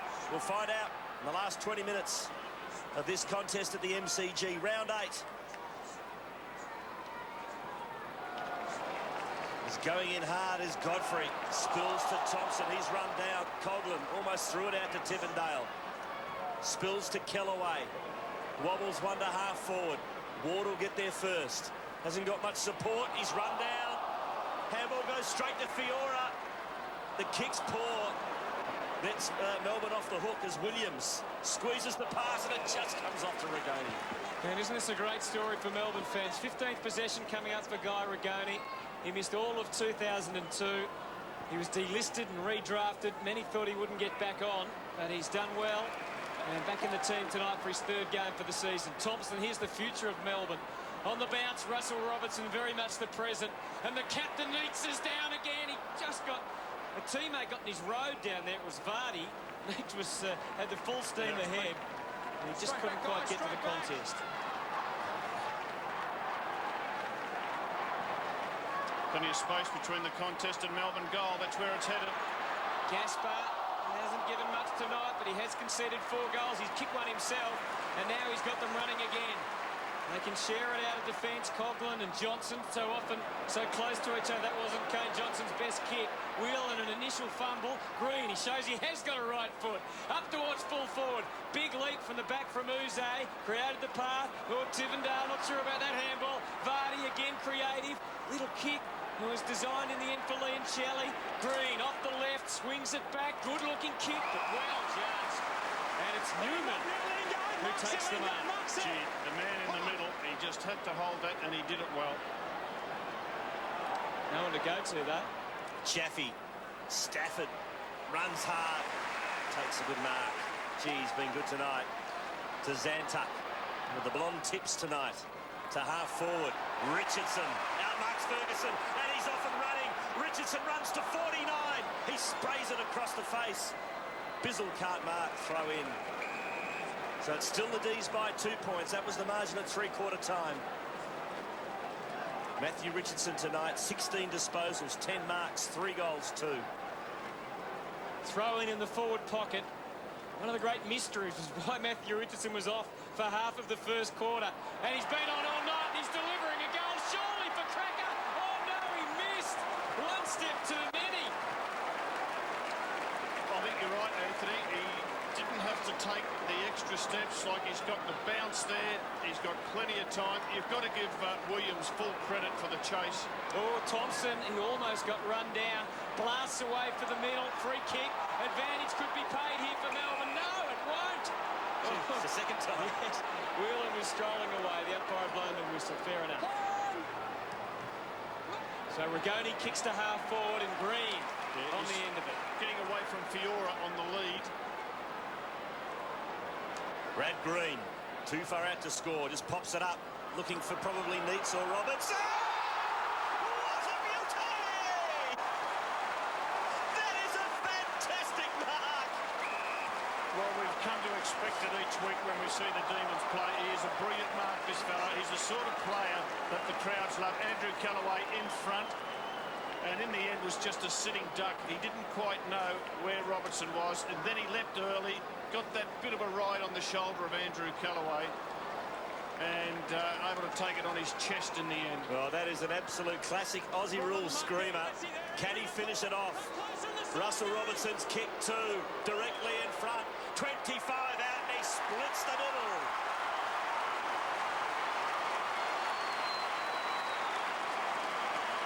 Seven points, the Demons lead the Tigers early in the last quarter. That was just a great mark.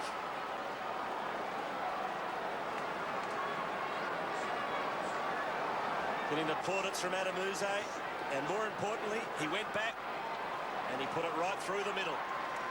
17 disposals too for Russell Robertson. Just have a look at this mark again. Brilliant You can mark. watch them all night. Russell Robertson.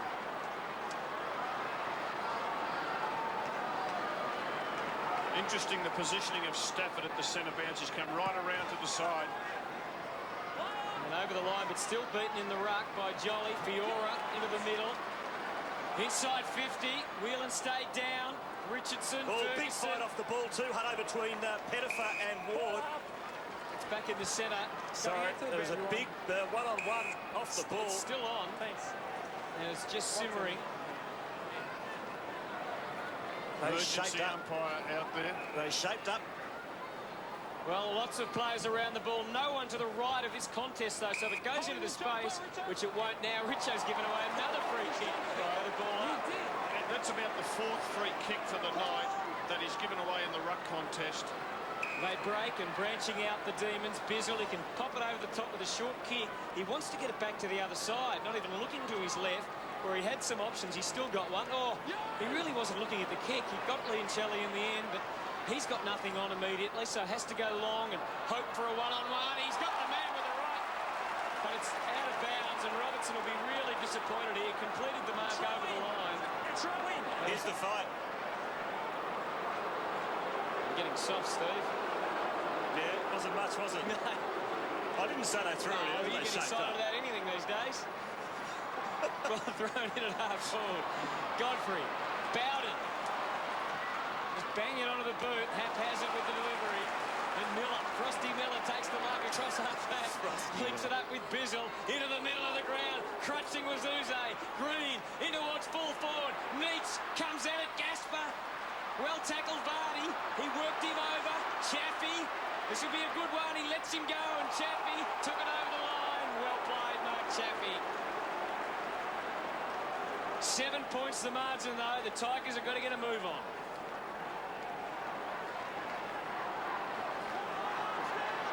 So the Demons fans getting behind their team. Yeah, Gasper doing the ruck work here. Tigers have got to clear here. Another goal really going to hurt. Tivendale tries to force it forward. Ward off the ground, kicks loose off the side of the boot. Armstrong's there. We'll have another throw in. What Stafford has to do is get down in defence to help do the ruck work, because if Gasper rucks against Neitz, he will get beaten time and again. So this big fella can't be lazy and just stand in the middle of the ground. 7 points the margin. Still the early stages of the last quarter, but the Demons pressing again. Is that a mark? It is to Uze. Adam Uze, who's a wonderful kick. Been quiet tonight though, Rob. He has. He's only had the 8 disposals, and he, week in, week out, is their #1 kick getter, so he's really struggled. Averaging 20 disposals this year, Rob. Yeah, he has. He's been a pretty good season for him there. Rogers couldn't get the fist on it. The ruck work at Stafford was a real worry. Like, he's hit it straight to a Melbourne player. Credit to Matthew Rogers, who's had some big jobs this year. And Uze, we know he had some shoulder problems. You can still see the remains of those. But this is a big kick. He's only had 8 tonight. That's not one of his better ones. Still alive, Robertson. He was up again. Roden, Thompson, Vardy. Still a little shot from McDonald, but Chappie, who's a wonderful defender now for the Tigers, gets a lot of the footy and is very solid. Comes in for possession #15. He's been good all night, Chappie. So too Newman. He looks for Stafford and finds an excellent kick. Stafford, the little dish to Tivendale. Long left foot kick in the direction of Richardson, who takes the sliding mark. He's got Vardy and Hilton in the forward 50. So Richardson winds up, bangs it long. Bizzle. Gee, that's a terrific mark from the side. Well, again, Bizzle's playing on Bowden, and he just knows that he's got to help his inexperienced teammates in Ferguson and Miller back there, and he's done it all night. He's played a really good game. Melbourne clear, but not for long, because Richardson cuts it off.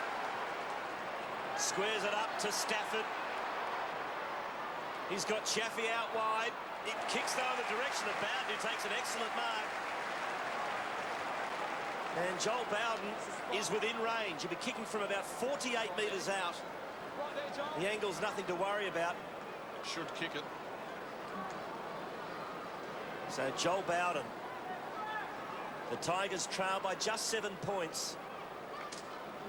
Joel Bowden tonight has had 17 disposals, and he's kicked 2 goals.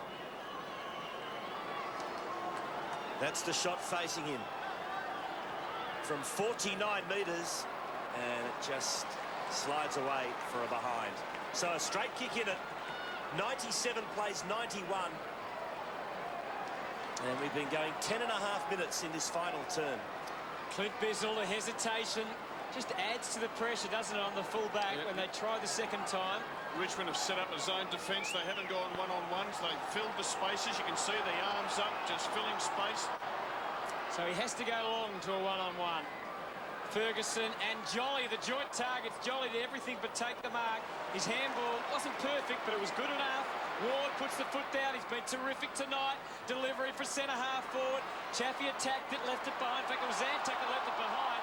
Robertson took it off the left. He's kicked the great pass. And Green just propping up nicely 30 from goal. Can really make it sting. And congratulations going to Russell Robertson. Just the strength of him. He plays pretty low to the ground there. He twists. He can't get caught up in the tackle as hard as Andrew Callaway tries. And then he's got the composure not to blaze away on the left boot. But he sees Green in a bit of space and just pops the 15, 16-metre pass to him. Now, we saw Bowden miss at one end. You can just about guarantee that this bloke will get it at the other. 2-goal turnaround. They're the things that coaches hate. Well, he's ranked #1 on our player rankings for the night. 19 possessions, 5 times inside 50. The only thing he hasn't got is a goal. And now he's got one of them as well.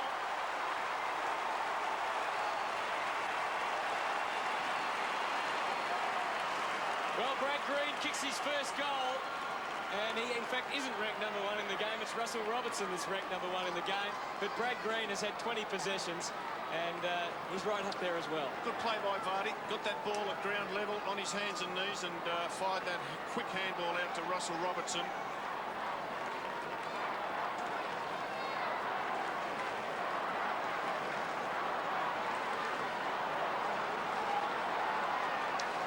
Russell Robertson playing at centre-half forward. He would be the shortest centre-half forward in the game, but by G is effective. So he's the #1 ranked player, not Brad Green. Well, Richmond are going to be tested now. They've got to find something. They're down by a couple of goals. They're third on the ladder. Thanks, mine. They've won 5 and lost 2. Thank you. Thank you. Can they fight back? Thought Danny Frawley had gone missing for a minute there. Wayne Campbell, yep. The captain sitting at the back. Be back next week. McDonald in his 100th game, touched off the boot, play on. It's inside Melbourne's 50. Oh, a throw, says the umpire, as Thompson was off. No, I thought you slapped it. Matthew Rogers has played really tightly on Uze. Done a fantastic job to keep Uze to just 9 disposals. Rogers chooses the members' side of the ground. It's an excellent kick and finds Chaffee, who's been one of Richmond's best, to half forward. Hilton has been quiet. Kicks in the direction of Johnson. He's spoilt by Bizzle. Johnson, the good second effort. Bizzle somehow got it to Armstrong.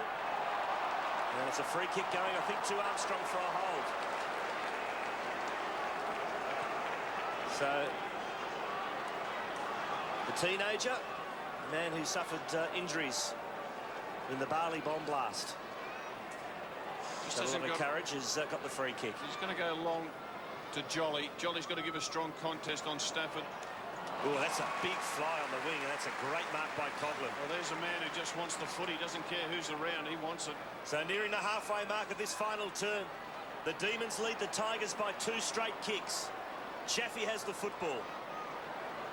Possession number 17 coming up. He's also taken 9 marks. He thumps it long. He's looking for Richardson. He's got it. Somehow he's got the mark. It's a big call. I thought it was touched. Melbourne players arguing that certainly it came out of his hands in the end. Well, I didn't call it. I thought it was definitely touched. Up they go. Well, it was 50-50. And, well, I reckon that's good enough, right? What do you reckon? I would have paid it. Yep. Great effort. So it's a great mark from Richardson. Well, again, he scraped the turf. He's taken 13 marks, Robert, for the night. Yeah. In fact, he'll be the equal highest possession getter on the night when he has the shot. He's an extraordinary player. This is an enormous kick. He's going to kick 15 goals one day, Hutto. You've been saying that for a long time. He's kicked 3 goals too. He's directly in front, kicking from 45 metres out. Matthew Richardson has slotted it through, and there's just 1 goal in it.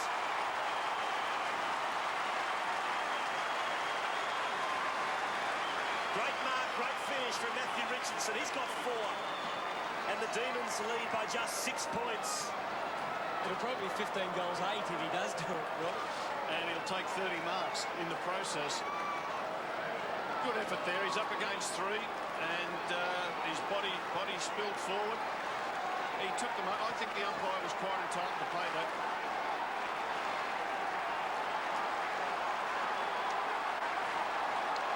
Neil Danaher, what must be going through his mind? Yes, now it's Neil Danaher with a headache because suddenly things have turned around. The Tigers starting to win the one-on-one contest. Out of the middle, pressure building, building, building, building. King, long to full forward from the side. He's got it again, no! And it's a behind to Pettifer. Oh, he looked likely then, didn't he, Richo? He might have hurt himself too. Oh, let's hope it's not a hamstring. Looks like it could be a knock on the top of the knee. Change there, Ruckman. Jolly off, J-Mar on. He's got to work hard here, the J-Man. He did well. He created the contest. Then Thompson takes it, scoots away. Suddenly the Demons are going forward. Robertson the fumble. Important one-on-one to be won. Rugani was tough. Released the handball. It's still in. Stafford's hurt. Robertson gets it back to Rugani. And another intricate kick. It was too small. And Thompson. Stafford looks like he's seriously hurt off the ball. He's trying to get up and get off, I think. And that's a shocking sight. Well, Richardson's hurt himself. And then Stafford. Stafford will leave the field. Gee, nearly marked that. Yeah, Richardson limping up the ground. Meantime, play goes on. Free kick, plucked out. It's going to Clinton King. Well, he's got the fresh legs. He barely played in the first 3 quarters. So just under 8 minutes remaining. It's been a great struggle. The margin is 5. So Stafford's off. Richardson's struggling. It looks like a knee for Stafford, but the Tigers have possession. Here's Roden. Roden to half forward to Hilton. Tigers are finding plenty in a crisis. Kick was poor though to the 50. Green cuts it off. Miller has a fresh airy. Spills to Bitterscombe. Johnson's kick smothered. Comes out to Thompson, who's had a great second half. To Bizzle, who's been good all night. To half forward, looking for Robertson. He's got to beat 2. Godfrey plays a bit of soccer. Wins 25 metres for his team. Neat somehow keeps it in. Then his handball was astray. Has a second crack out of bounds. But the umpire says it was out. So Greg Stafford, well, that looks promising. Yeah. He looked at the start like he was in big trouble. And it looks like a hyperextension. Oh, that looks nasty, doesn't it? It's a nasty hyperextension. Who's doing the ruck work for the Tigers? It looks like Neat's up against Vardy. Inside the D's attacking 50. Whelan from a standing start to the tip of the goal square. That's an excellent taken by Tivendale, and the Tigers are off. They are, so is Joel Bowden across half-back. He's got it all ahead of him here, Joel Bowden. Goes long to Richardson. Listen, test his knee. Looks all right to me. Richo takes it. Too far out the score. Pettifer demanding it at centre-half forward. Kane Johnson, the unlikely target, makes his break. And Whelan was gutsy, so was Johnson. Flying snap from Pettifer. He's long and strong. And it is a goal.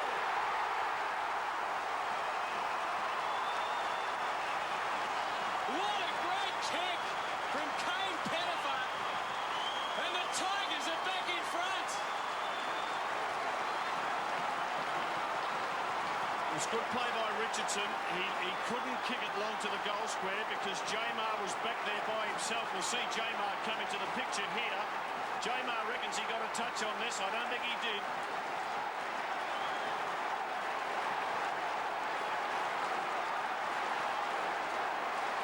One-point ball game. Tigers in front. Was it touched? The only man that knew was the goal umpire. He was in absolutely perfect position once again. It was a goal. It looked like a goal. 1-point ball game. Richmond in front. Now it's the Demons' turn to dig deep. Cracker has had a very quiet night to Tivendale. On the left, it's a beautiful kick out in front of Bowden. In fact, there was a bit too much juice on the kick in the end. But Bowden still won the football. Joel Bowden in the pocket, squares it up. And conceding the rush behind was Daniel Ward. It's the Tigers by 2 points. Jared Waitley. Yeah, the debate's just going on in the Richmond bench as to whether Stafford can come back. He's up doing the shuttles around the boundary line, moving from side to side. He looks okay. I wouldn't be surprised if he was back in a couple of minutes, which would be quite extraordinary, given that the hyperextension we saw. Well, it's a tough decision for him, isn't it? Without him, they haven't really got a ruckman. Vardy has to do the ruck work. Demons suddenly have lost that lustre and run that they had early. Looking for the switch, Ferguson. He's going to take it, so they're taking the risk. It's not a bad option. He can go to Miller here, Williams, if he wants. He wants to go down the middle. Godfrey presented eventually, but the kick may not quite reach him. It does. He had to work hard. There's more Tigers than Demons here. Who's going to win the one-on-one contest? It was Whelan. Godfrey just got a handball, if you call it that. Good work by the Tigers. Incessant pressure from both sides. They dive in on top. And the umpire, McBurney, calls for it. And Neil Danaher, he's seen his team get blown away early, then come back so well. He's been under the pump as a coach. They got up last week after losing 3 in a row. Stafford's back. Yeah, he's back on the ground. He hasn't got an opponent.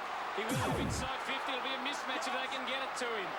5-minute warning. 5 minutes of actual game time left. No mark to Bizzle, who tried to claim it. High tackle on Ward, advantage paid. Demons are away. Clint Bizzle at half-back. Goes to half-forward looking for Godfrey. That man again has been sensational, Mark Chaffee. Well, Chaffee's taken 2 or 3 strong marks in defence. 10th mark for the night. Yeah, Newman's taken marks back there. And they've just been rock solid, the medium-sized defenders for the Tigers. Chaffee to Bowden. Bowden to half-forward, finds Richardson. Mark number 15 for Matthew Richardson. Goes long. Stafford's in the goal square, 1 out. Stafford! The gamble's paid off!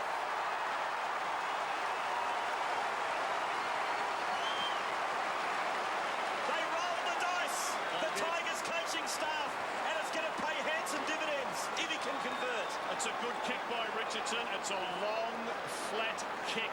The perfect type of kick for a man who stands about 200 centimetres tall. And Miller, his opponent, wasn't able to get a fist on it. Greg Stafford, 10 metres out directly in front. He's kicked 2. This will make it an 8-point ball game if he can convert.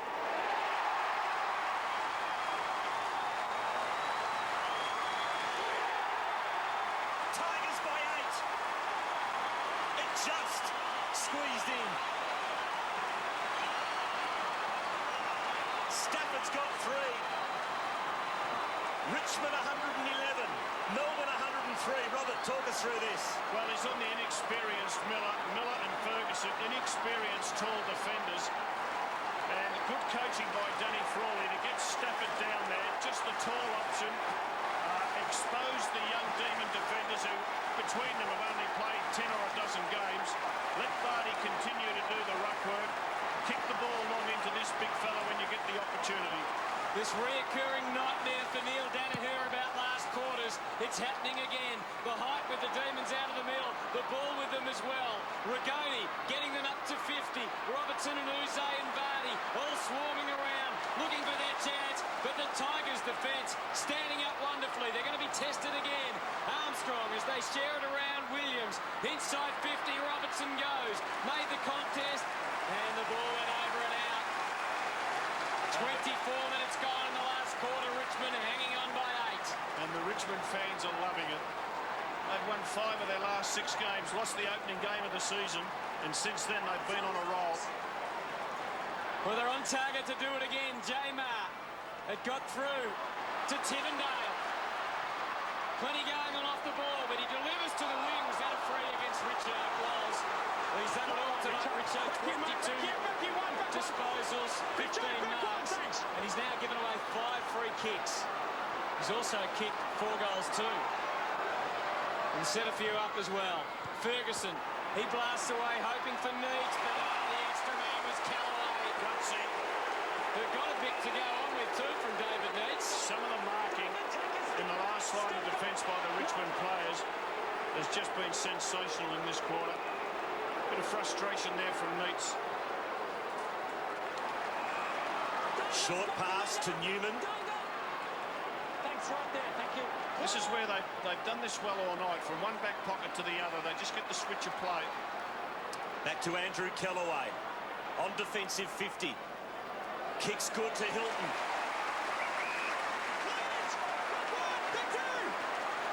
Certainly plenty of run in the legs of the Tigers.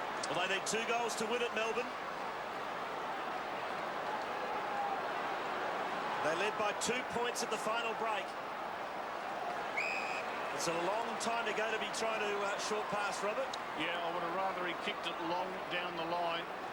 Let Vardy give a contest.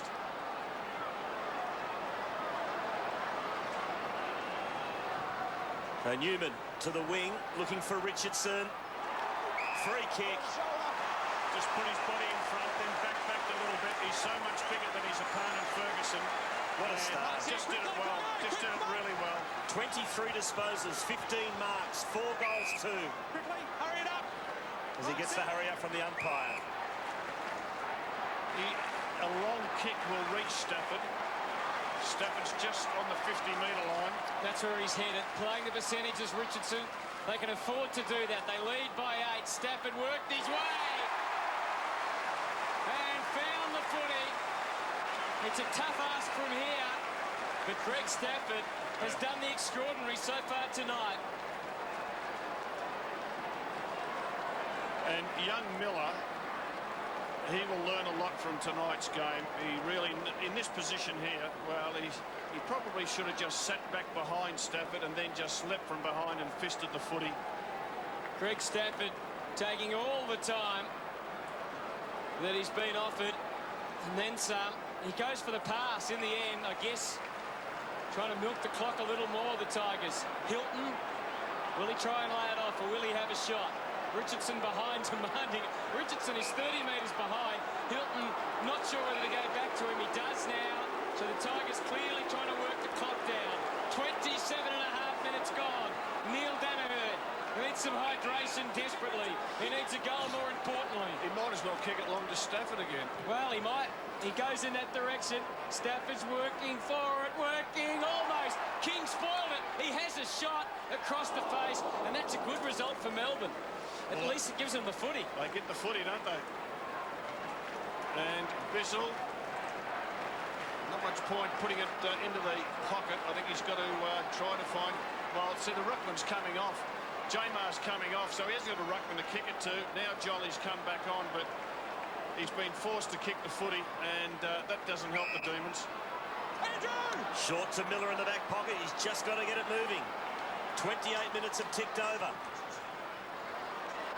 It's the Tigers by 9 points. Another Richmond big man. It's the side. Tigers have won a fantastic game of footy. 9 points, the final margin.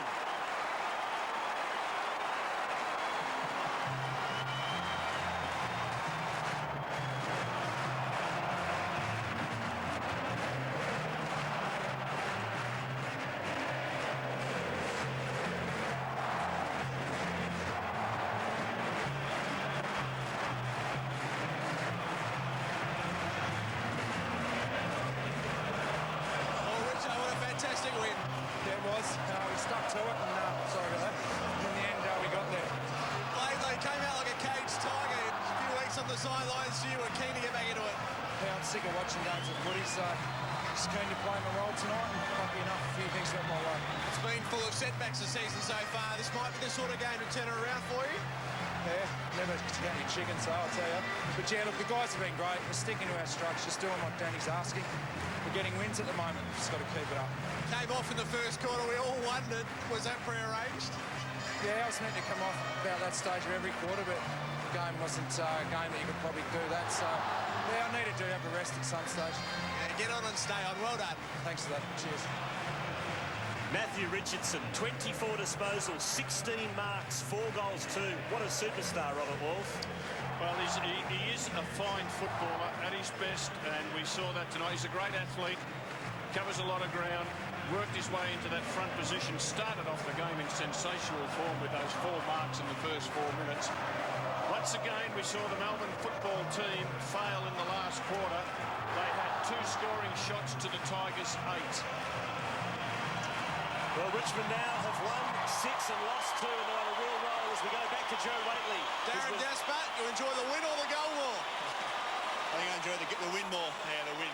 You spent a lot of time charging down the ground tonight into the forward line. Yeah, look, it's just it's good to get him out of the goal square and up the other end. let him know what it feels like chasing someone. So, yeah, no, it's good to get a goal. The back line was under siege for the first half of the last quarter, but gee, you put it together in the second half of it. Yeah, we just regrouped and we started getting numbers back well and just started running it out a bit better, so it was pleasing. People are going to have to treat the Tigers seriously soon. Well, we're just going about our business, like we're not getting too carried away. I guess look, they play well tonight. I guess we just fought it out well, so we can just be happy with the win. Good on you, Darren. Well done. So two of the stars tonight. There's a star of yesteryear, Flea Waitman, the runner, talking to the coach, Danny Frawley. The Tigers by 9 points, 17-10, 112 to a gallant Melbourne, 16-7, 103. But the Tigers with the spoils now, they've won 6 for season 2003. We'll take a break. When we come back, we'll wrap up this great match tonight at the MCG.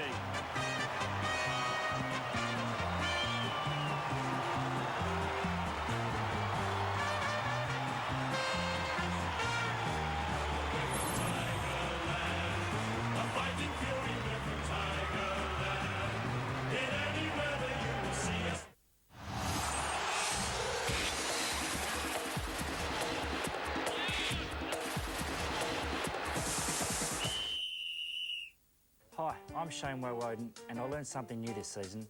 It's not whether you win or lose, it's whether you've been asked to appear on Living with Footballers.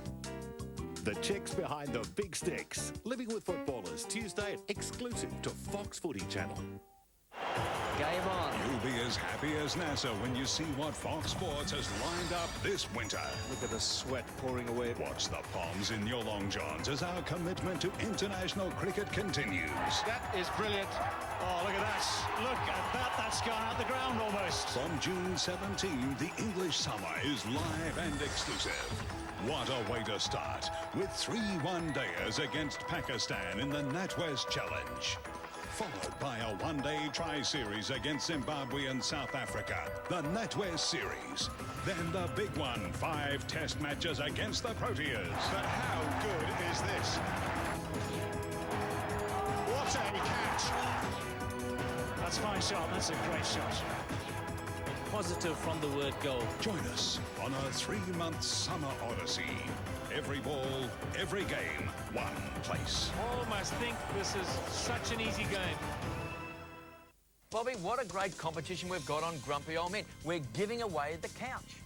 Where's Dougie and what's his name going to sit? Tony, where are they going to be? The couch is going, Bob. Fair dinkum unbelievable. Have a look at it. Well, it's the best couch I've ever... It's got to be worth 10 grand if it's worth a cent. And it's real high, Bobby. It's like some of those footballers we have in here. They've got real height coming in. Don't forget on Grumpy Old Men. Join the competition. There it is on screen. Win this fantastic couch. By the way, take Bobby home as well.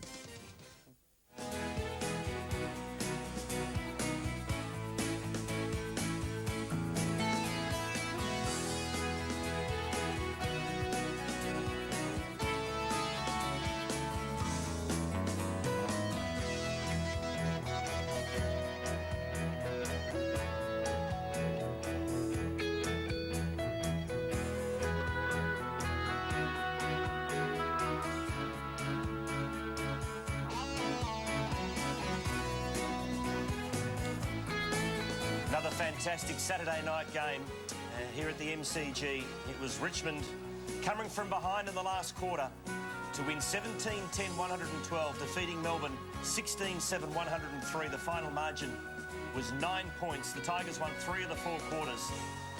Richardson was a star with 4, so was Stafford with 3. The other multiple goal scorers for the Tigers were Bowden and Cameron with 2 apiece, while for Melbourne, Neitz 4, Robertson had a fantastic game with 3. And the only other multiple goal scorer for the Demons was Peter Vardy with 2.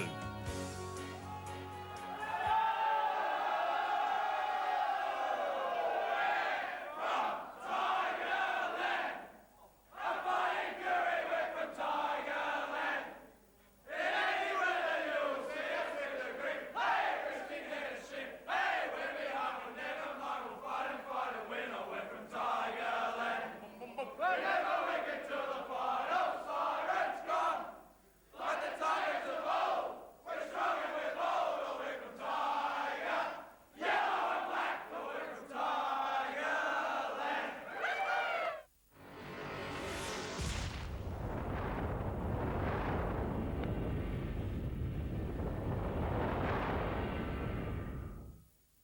2003 AFL Premiership season.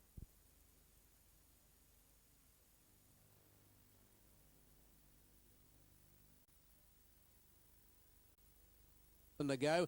Road Spy's been menaced in front here by Classic Verdict and Hysterical Boss going up to join those. A length away, St. Marlow. He's racing in fourth, and Aquilione. A couple, Reprendre, followed then by the Awesome Chance, and then Lord Alanon, who's back second last and wide, and last of all was Quest for Light. 700 to go. Rhodes by the leader. He's had no piece as favourite. He's an Hysterical Boss, 2 St. Marlow, Classic Verdict, Aquilione coming deep. Quest for Light picks up good ground on the outside of Reprendre, and then behind those the Awesome Chance, Lord Alanon. Rhodes by first for home with 400 metres to go. Got away now. Leads by 3 lengths, Hysterical Boss. Aquilione coming home, so's Reprendre, and then Quest for Light and the Awesome Chance in St. Marlow. Rhodes by with a good break of the 200 metres mark. He's 3 clear. Reprendre's coming after Rhodes by now, though. Rhodes by clear at the 100. Reprendre's making up ground, coming quickly, Reprendre, but Rhodes Spy's just in front, and Rhodes Spy fell in to beat Reprendre. Aquilione's got third, just in front of Hysterical Boss of the Awesome Chance. The next home, Quest for Light, St. Marlow, a big gap, Lord Alanon, and tailback last was Classic Verdict.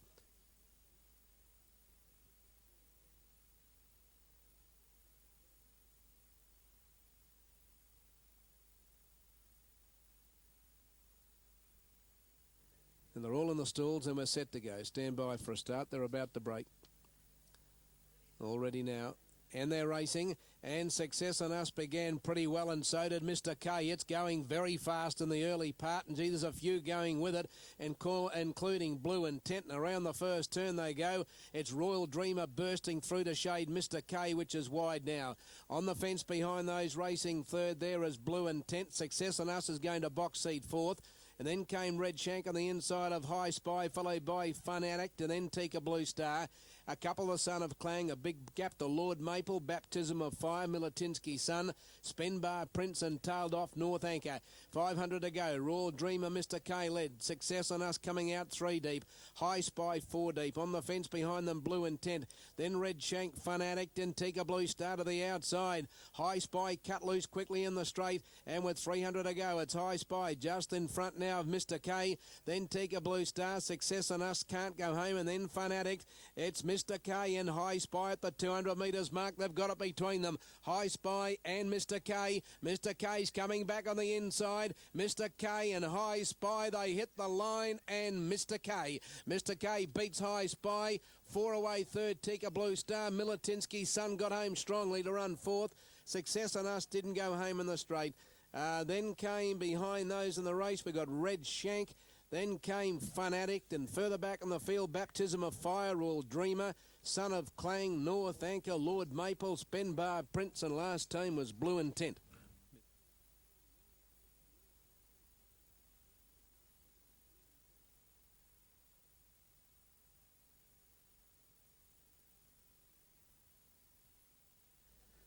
All set. Just about ready for them. And here we go. They're off and racing now.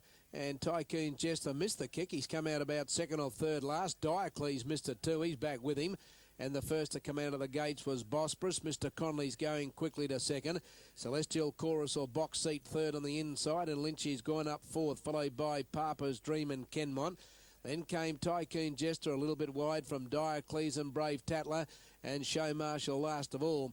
Heading towards the 1300. No speed on something will have to give, and it's Justin Stanley on Tycoon Jester. He's off on the favourite. And from near the tail of the field, Tycoon Jester race clear.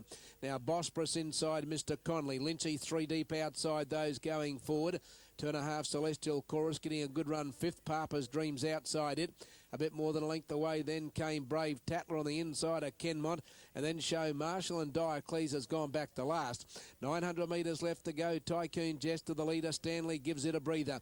And led by 3 parts to Lynchy, 1 to Bosporus, and Nick Mr. Conley. Papa's Dream taking off 3 deep on the outside. Celestial Chorus has shuffled back now. He's on the inside of Kenmont and Brave Tatler. And then Show Marshal, and Diocles is last. Heading towards the crossing, 600 metres left to go, and Tycoon's Jester just in front of Lynchy and Papa's Dream out deep. Bosporus travels fourth from Mr. Conley. Celestial Chorus coming away from the rail. Brave Tatler's coming deep, and Diocles tries to improve.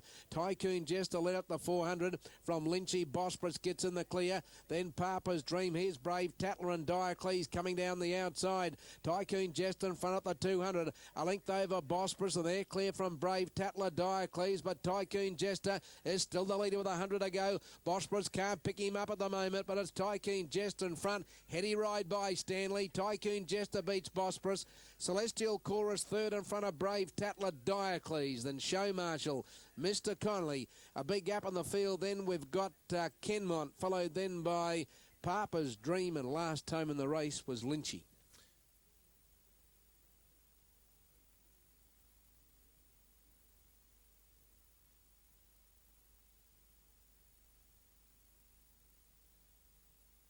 Starting signal, well, now it's given. Now we're right. Here we go. All set to jump now. And they're ready and they're racing.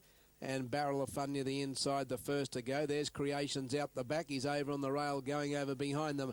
And when they settle down, it's Barrel of Fun, the leader to the first corner. Hot Scorpion quickly goes up outside it. Hallie Miss rushes through to third, and Fenham's going to settle fourth. Old Hat's next on the rails. A couple in the Gidgee, followed by King Sidon, and two to Creations last of all. Barrel of Fun tugging for rain. In fact, he's over racing badly. Barrel of Fun, and Calkin can't hold him. Going past the 1300, he's out by 1 1/4. Hallie Mist in second spot, and Hot Scorpion is third on the inside, and Fenham's outside it fourth. And they're in one race of their own. They're 4 lengths to the next horse. That's Old Hat. Another length and 3/4 then to King Sidon on the outside of In the Gidgee. And two last of all was Creations. Past the 1,000 metres mark, and Barrel of Fun is clear by 2. Hallie Mist in second spot. Hot Scorpion travels a length away third, and 3 parts to Fenham fourth. He's 1 off the rail. 2.5 to Old Hat, 3 parts to King Sidon. A length in the Gidgee on the fence, and now Creations is moving up outside it. He's tacked on. Heading down past the 700 metres mark, Barrel of Fun led.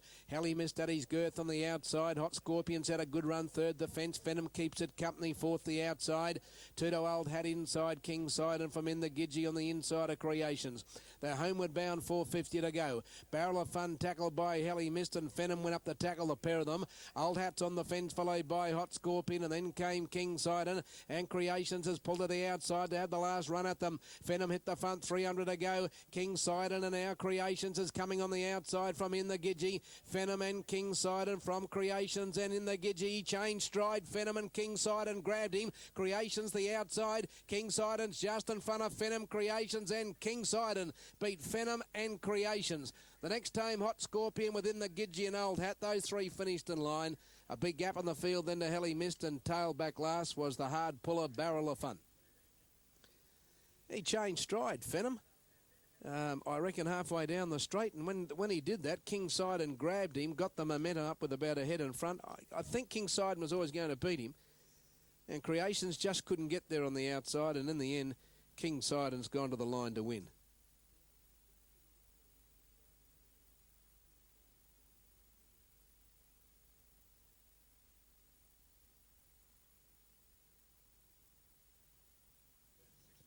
Just waiting on the starting signal to be given. Macaroon stands up well. Macaroon's in the cerise, Ain in the cerise, or black with the cerise cap. Now they're set. And they're racing now.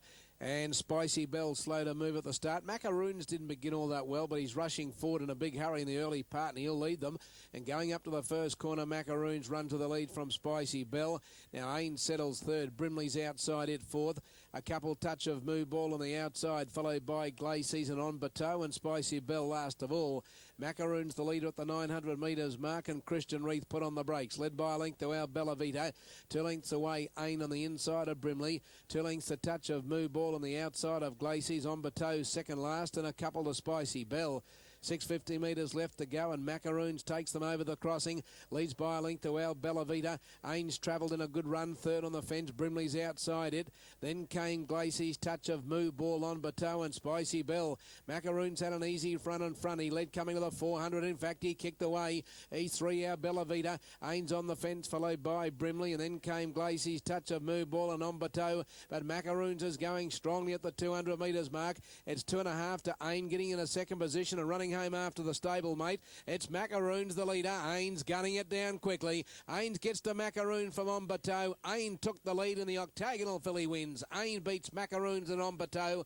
Glacey's fourth from Spicy Bella, Bellavita, Touch of Moo Ball and Brimley.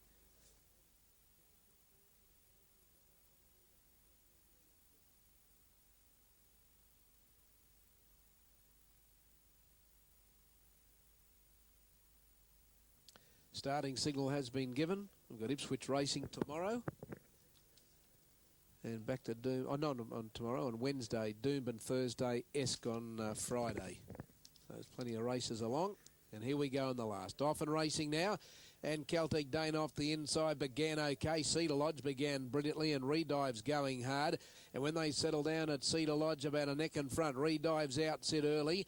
Now, Elector Song gets to third and La Christie's fourth and Celtic Dane's gone back fifth on the inside from Man and a Mission. Then Flashborn and Court Pot. Merv's Wish back the fourth last from Zulu Warrior. A couple ready to rev and a half Minority. Passing the 800, Redive skipped away to Cedar Lodge. Elector Song third the outside. One Celtic Dane getting a lovely run fourth on the inside of La Christie.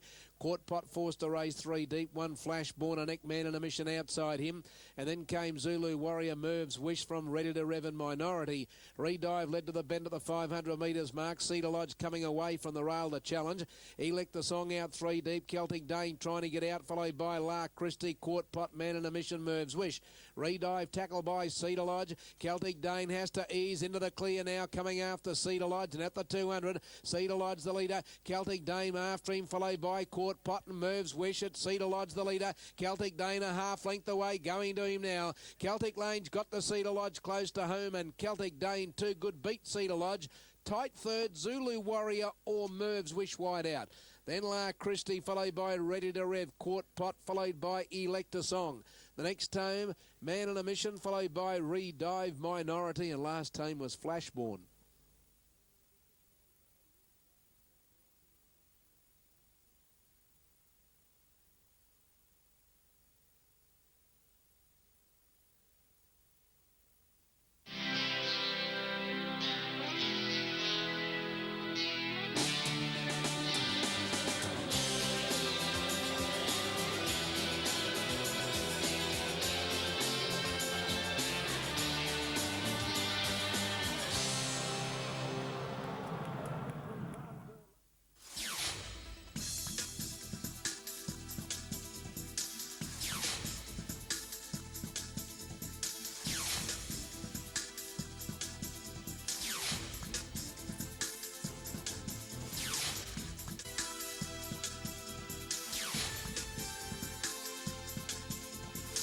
However you do the maths, Value Bet is the winning edge. Call when you see the V. Imperial's coming hard. The Caulfield Cup winners grab the lead. And Imperial does... Nimaway swung in front. Restless down and Slicker Field coming in. Carriage under fire. Smooth Satin. Smooth Satin. Nothing got him.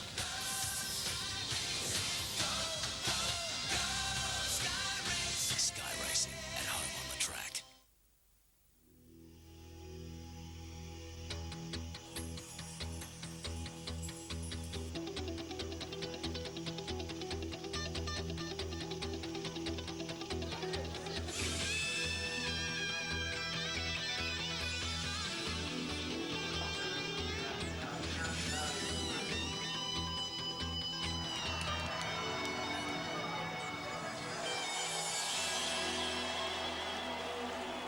Welcome to Inside Racing. Expatriate South African horse trainer David Payne cites political unrest as the main reason for his decision to leave his homeland. But I suspect there could be another underlying reason. Having reached the absolute pinnacle of his profession in South Africa, he may have felt the time was right to pit his considerable talents against some of Australia's leading trainers. 2,000 winners, including almost 100 Group 1s, testifies to the fact that he was indeed a champion in South Africa.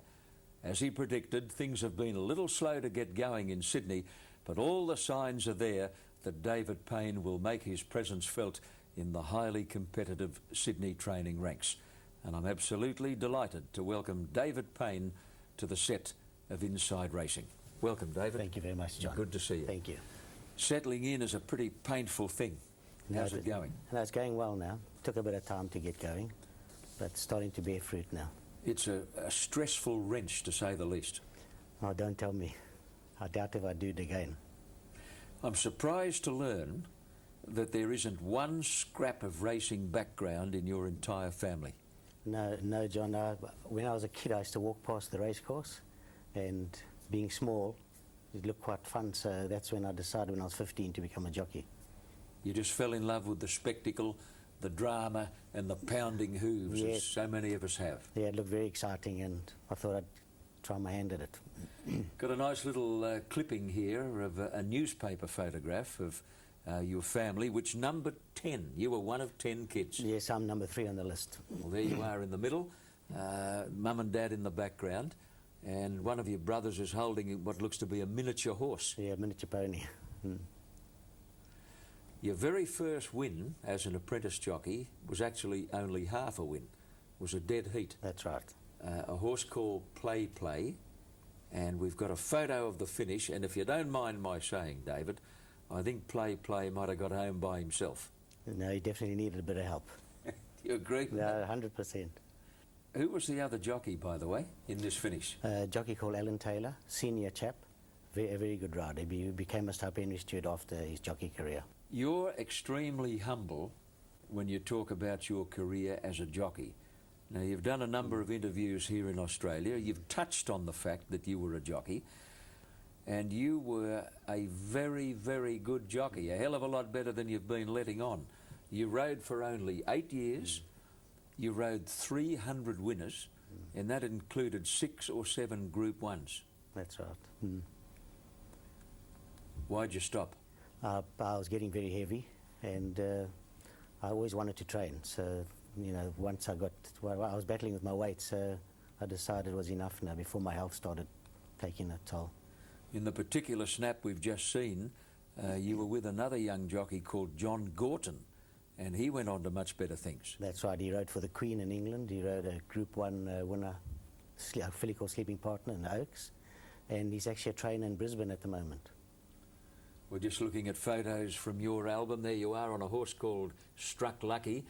You were very tall, but you don't look so tall in the saddle. You were able to get down fairly low. Yes, well, my boss was Herman Brown, and he used to always, you know, you've got to get down on a horse, keep balanced.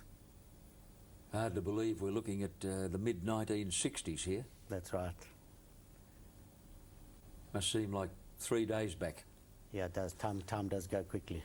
Now, here is a fascinating photograph, in colour on this occasion. There was an international jockey's invitation race in South Africa. You are right in the middle of the front row at 19 years of age, and looking quite relaxed before you go out here to ride against some of the world's best jockeys, including Australia's own Roy Higgins. That's right. Were you aware at this time that he was one of the greatest in this part of the world? Yes, no, I did, because they had interviews with all of them, and we saw their records, and a great jockey. Another little bloke, Gianfranco Dettori, Frankie's dad. That's right. No, top rider. I think he was as good as Frankie is.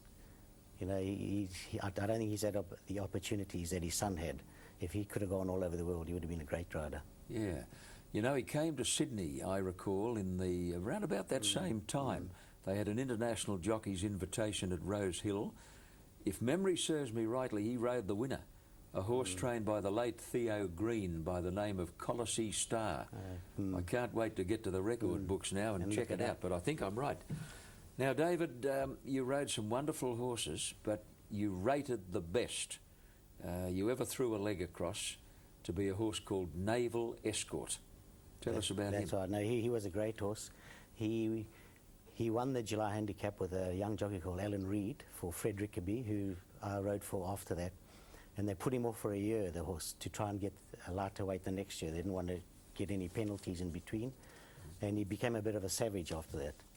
But he was a great racehorse. He came back and won a few Group 1s, but he was never the same as he was, you know, as a 3-year-old. Right. And what was he like to ride in a race? Relaxed? Relaxed horse, yeah, but a bit of a savage. He would go for another horse, but a real great horse. So you had to be watching for that every second? Yeah, no, you had to watch him. He'd tend to do that under pressure? Yeah, he was a bit of a man. He'd a stallion. He'd ever go to another horse. Yeah. So had he been a gelding, he may have risen to great heights. Yeah, no, he would have been a great horse because he used to hemoconcentrate. I'm sure the trainers would know what that means. You know, their blood gets too thick, so lack of oxygen, so you can't really perform. And so if they gelded him, he would have been a real great horse. A superstar. Yeah, superstar. Double Eagle was another one of your favourites. He was involved in something we rarely see in this part of the world, match races on a couple of occasions. Yeah, that's right. I rode him with, I think it was 132 pounds. In those days we used to have pounds. And a similar horse won a week later called Jolly Drummer with 134 pounds. And they wanted to see who was the best sprinter, so they had a match race, a challenge, and Double Eagle ended up winning quite easily. Yeah. Now, you rode a horse called Chimbora, who probably wasn't in the same league as Double Eagle and Naval Escort, and yet he gave you a coveted Group 1 win in South Africa's greatest race, the July Handicap. Yes, he was an ordinary handicapper, and it's a funny story with him because I wanted to get off him before the race, and the owner and the trainer wouldn't let me off. You know, they said I had to apply by the Jockey Club rules that I took the ride and I'd have to stick to him. And thank God, because he ended up winning the Group 1. Now, we've got actual footage of the closing stages of the July of this year, 1968, I think it was. That's right, yeah.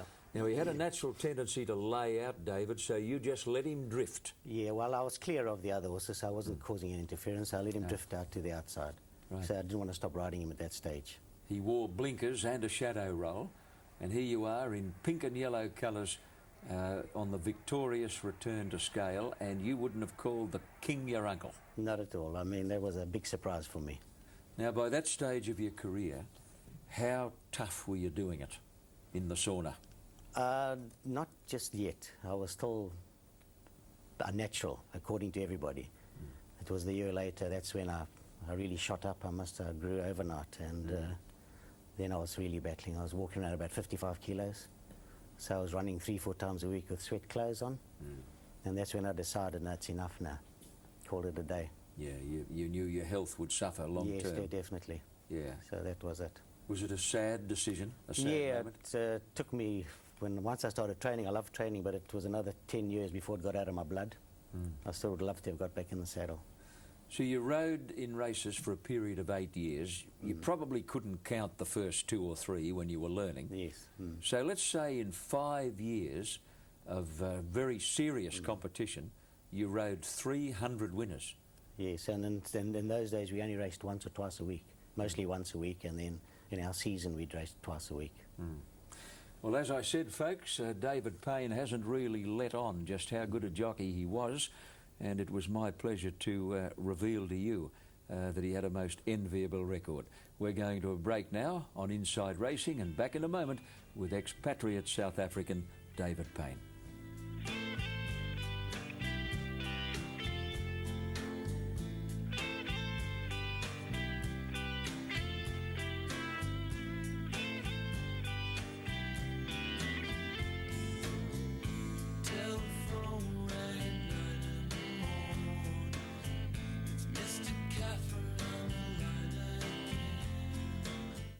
Rogerson wants you to join the winning wave. This stunning yearling is the ultimate pedigree to attack the Magic Millions. By Zar, exciting first crop sire and champion 2-year-old of Europe, officially the best 2-year-old at stud in Australia. From Shadowy Outline, a Group winning 2-year-old from a sizzling black-type family boasting 40 stakes performers. 10 at Group 1 level. Already she's produced multiple city class horses. Graham is so excited about the colt's future, he's keeping a share and invites you to race this colt with him in a 10-share partnership at just $6,750 a share. Find out more, visit the website or call 1800 61 9999.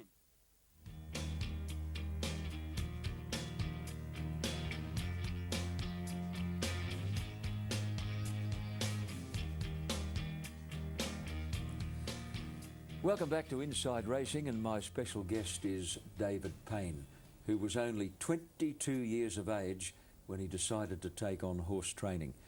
David, your very first winner was a little mare called Early Bid. and you tell me she was a very average ability, but very special to you. And there you are with Early Bid. She was 14.3 and fossil filly. You know, barely get 1,000 metres. And she was my first runner, and she won on the day. And your property in South Africa was called Early Bid, That's or right. the stable section. Yeah, well, I think it's just, she meant a lot to me just to get me going in my career. And even my stables here in Sydney's called Early Bid. Yeah. Good jockeys don't necessarily make good trainers. Yeah, that's as the saying, but I've seen a few decent jockeys make trainers. Yeah. You know, it's a saying in South Africa as well, our champion jockeys never made trainers there. Yeah, it's a different discipline though, isn't it? It is. I think you've got to buckle down and you've got to be there every day and put your work in. Yeah, I mean, jockeys have got to be disciplined, but not for as long. No, not as long. More weight. Absolutely. Only 2 years into your training career, you got hold of a horse called In Full Flight, which gave you victory as a trainer in the coveted July handicap. And this is a good time for you to explain to us just how big is this race meeting? Well, it's equivalent to your Melbourne Cup. In South Africa, anybody who is in racing, and you say, which would you like to win? Which race? And they always say the July. Jockey, trainer, breeder, owner. That is the prestigious race in South Africa. And you won it as a jockey and a trainer. That's right, yeah. Yeah, great thrill. Now, to this day, you rate In Full Flight as the best horse you've ever put a bridle on. Yes, I used to ride him in work as well, and he's the best horse I've ever ridden and ever trained. No, great horse. I've had some very special horses over the years. And, I mean, with if you think of a filly like Huberg, he'd give a half a furlong start and beat her. Really? Great horse. Here he is winning the July handicap, and quite comfortably at the end. He was a 3-year-old, but the race is for all ages. Yes, so it's an open handicap, 3-year-olds upwards, and he carried 52.5 kilos that day, which was the highest ever carried by a 3-year-old. Who was the jockey, David? A jockey called Raymond Rhodes, top boy, very, very good rider. Now, the horse had a marvellous record, 16 from 20. Not quite as good as Rebo's, but not far short of it either. 16 out of 20. Now, he died a premature and tragic death. Yes, he died as an early 4-year-old. He ruptured a lung in work, you know, and he bled and he actually drowned in his blood. Good. So it was a terrible thing to see. Yeah. I was with him until the end, and we couldn't save him. And I must point out that if he was with a more experienced trainer in those days, I think he would have been maybe unbeaten. Now, you were just telling me that off air. You said you really got him too early. Yes, I was only a kid and learning, made a lot of mistakes on him. Yeah. And I think if I'd have known today what I know, if I could have him today, I think he would have been one of the best ever. Yeah. What sort of mistakes did you make? I had him too big most of the time, unfit. He won despite that. And only at the end of his career I really started knowing how fit to get him. As I mentioned in the introduction, you trained 2,000 winners and almost 100 Group 1s. You got pretty used to winning over there, didn't you? Yeah, but I was fortunate I had good owners, you know, and good horses, so it all helps. You won 3 Gull Cups. That's the big 2-mile race over there. You won 4 computer form sprints, but nothing equalled your performance in a race called the Gull Bowl, where you provided all 3 place getters. Now, we've got footage of the race, David, and you might like to take us through it as they get into the straight. Well, the favourite is White Affair. He's the grey in the middle, and the grey on the outside is a filly called Sweet Secret. And coming up on the inside, the chestnut horse with a little diamond on his head, that's a horse called Golden Peak, who would get up at the end.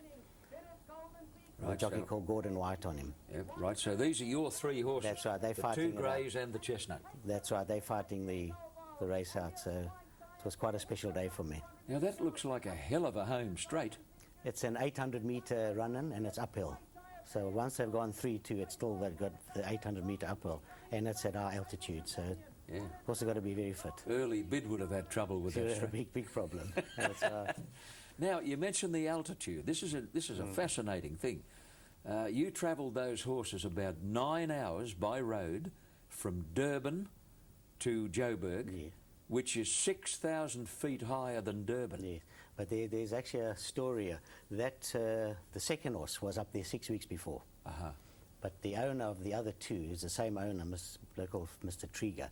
He said he doesn't want his horses out of my care, so I had to keep them in Durban. Yep. So it was an experiment. So I took those two up on the Friday night for the race, and the one who had been up there 6 weeks, that's the one we really fancied. Right. And that shows you the one that went up the night before beat him. So it had to be one of the two, Yes. last minute, It's or like weeks before. Yeah, if you see the Australian rugby team, if they play in Johannesburg, they'll train in Durban and go up the Friday night to play their match on the Saturday. You either got to be there 6 weeks before, or you got to go the last minute. Now, two things that you don't do in training thoroughbreds in South Africa are A, swimming, and B, barrier trials. Yes, well, since when I got here, it's the first time I've ever swam a horse. And barrier trials too, we haven't got barrier trials. They tried it, but it didn't work. They never had the turf. Right. It was digging up the race courses. So what we have is jump outs. The stewards will come there and grade a horse. When he jumps out, then they let him race. It's got to be tractable in the barriers. Right. Dave, I'm enjoying our chat. We'll come back and talk some more on Inside Racing after this important break. My special guest is David Payne.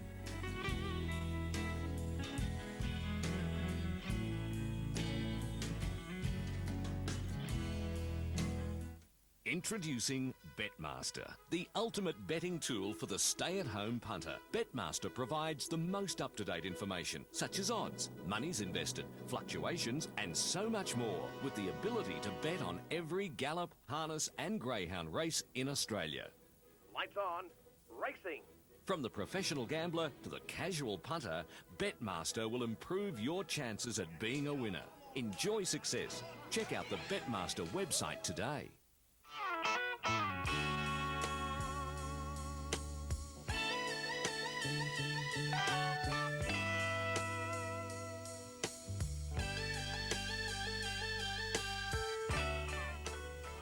A foggy morning at David Payne's South African training complex in Durban in the province of Natal, and those pictures were shot in the late 1980s when you had something like, and I can't believe this, 150 horses in work. That's right, John. One time I had 150 and I had a farm on the outskirts of Summerveld as well, where they keep my juveniles, breaking them in, pre-training. Lovely pictures here, David. It must have been pretty hard to walk away from this place. Yeah, well, you know, it's a unique setup, Summerveld. Anywhere in the world, you know, a lot of the English trainers come out and look at it as well. We've got every kind of track, 400 acres, horse walks, beauty, 4 or 5 grass tracks, equid track, sand tracks. Yeah. You know, it was unique. Yeah, the South African equivalent of our Lindsay Park, no doubt, in South Australia. I believe so. There was an ex-trainer who said it's equivalent to Lindsay Park. Well, it must have taken you a while to adjust to the environment in which you're now training at Randwick. When I first got here, I must be honest, it was quite a shock. Yeah. You know, to tie horses up in stalls, and because we used to walking them, cooling them off. But you adapt, and we've adapted to it. I can only begin to imagine what a dreadful wrench it must have been for you and your wife Merle to be driven away from the land of your birth by this political turmoil. Well, you know, we looked at after the first election, and when President Mandela came in, and he was a wonderful man. And then the next election, my wife just said to me, maybe we should, as an insurance policy, apply for, you know, to come and live in Australia and see if we can start off here. And that's when it all started happening. We applied, they accepted, and the ball rolled. Now you have a daughter, Tracy, who's 25. That's right. And a son, Gary, who's 28. That's right. Now, Tracy is a lawyer. Yeah, she works for a company called Spark Helmware. She's a federal litigator. So she had to come here. It wasn't easy for her either. She's got to do an exam here to, I think it's, you know, same as a doctor when they get here, they've got to do the exams to get into law. Transition. Transition, yes. Yeah. So she studied quite hard. It took her 3 or 4 months, and she got in, and then she's got a very good job. So. Right. And what's Gary doing? Gary's still in South Africa because when we applied, he was working at the time, and so he had to apply on his own. So we hope to get him here in the next year. He's the manager for a big retail company there called Mr. Price. He's in charge of the men's department. Right. Is Merle a race goer? No, it's funny, I actually met her on the race course. I've met her there, but she's not really a race goer, but she comes and gives me support. Right. She turns up at the stables occasionally? Now and again, just to check the office is clean. And you put a pitchfork straight in the hand, of course. You don't gallop your horses as frequently as we do here? Yes, you know, I think we train more English style in South Africa. I never use a stopwatch. If I wanted to back a horse in South Africa, I'd put him up a juvenile with a decent horse, so I think you get more of a line. And I'm not going to change my methods now. It's been good to me. And I do a lot of groundwork with them, a lot of pace work. So they'll stay up longer? Yeah, they stay up longer. Yeah. Now, as you predicted, the re-establishment period has taken quite a while. And you haven't had many runners. You've really only had a handful of runners in the time you've been here. You've won 4 metropolitan races so far, and we're going to show some of them. Now, one of them is a filly called Sierra Dane, and you've got a pretty big opinion of this one. Yeah. Do you want to see it first? No, I think she's going to be. I think she could win me a group race here. She went back to New Zealand to race in a couple of group races, but I think it was a bit harsh for her, and the wet going. She doesn't like that. So I'll be aiming her at a couple of decent feature races, this year. Still a little green at this stage, David, and she drifted out noticeably. Yeah. Gee, she covers some ground, doesn't she? Yes, and you know, I think she's matured a bit more now as well, so she'll be a stronger filly this prep. You've won 2 city races with a very handy mare called Miss Helter Skelter. Yeah, no, she's not a bad filly. I think, well, Ron Quinton had her before me, and I think the spell she's had's done her a world of good, and she's come back a better filly. She beat a pretty tidy field on this occasion. The grey horse is Ritual. Ancient Song is one of the leaders in the yellow colours, but Miss Helter Skelter rounded them up quickly. And coming down the outside is another good filly in the black with the cerise cap. That's Hosanna. Yeah, you know, when we put her in the race, I actually said to Mr. Reid, I said, she's the fittest horse in the race. They all resuming, so maybe we could burgle a place here and get some black type for you. So she ended up winning it. So. Yeah. Burgle a place. Yes. South African expression. Yes. Here's Fleecing winning a race at Rosehill Gardens, ridden by a jockey for whom you have a lot of admiration, Hugh Bowman. Yes, you know, Hugh's a very good rider. He reminds me of a jockey in South Africa called Pierce Stradham, who's a great rider and very well balanced. You can see, if you look at him, he's such a balanced rider. This filly's been retired since she won here. Yes, she hasn't really gone on with it, and I think she's had enough. So we think we're going to send her to stud. Well, there's an old saying that reputations precede people, and that certainly happened in your case, because here you are in Australia, a total stranger to our racing fraternity, and yet you've already won the support and the patronage of some high-profile owners. Yeah, no, I was very fortunate with the press coverage and, you know, friends introducing me to people, and maybe they felt a bit sorry for me and give me a chance, but I'm very grateful for it. Gone are the days of 150 horses in work. You currently have about 23, and what'll be your absolute ceiling number down the track? I would like maximum 40 in training. That's all I want.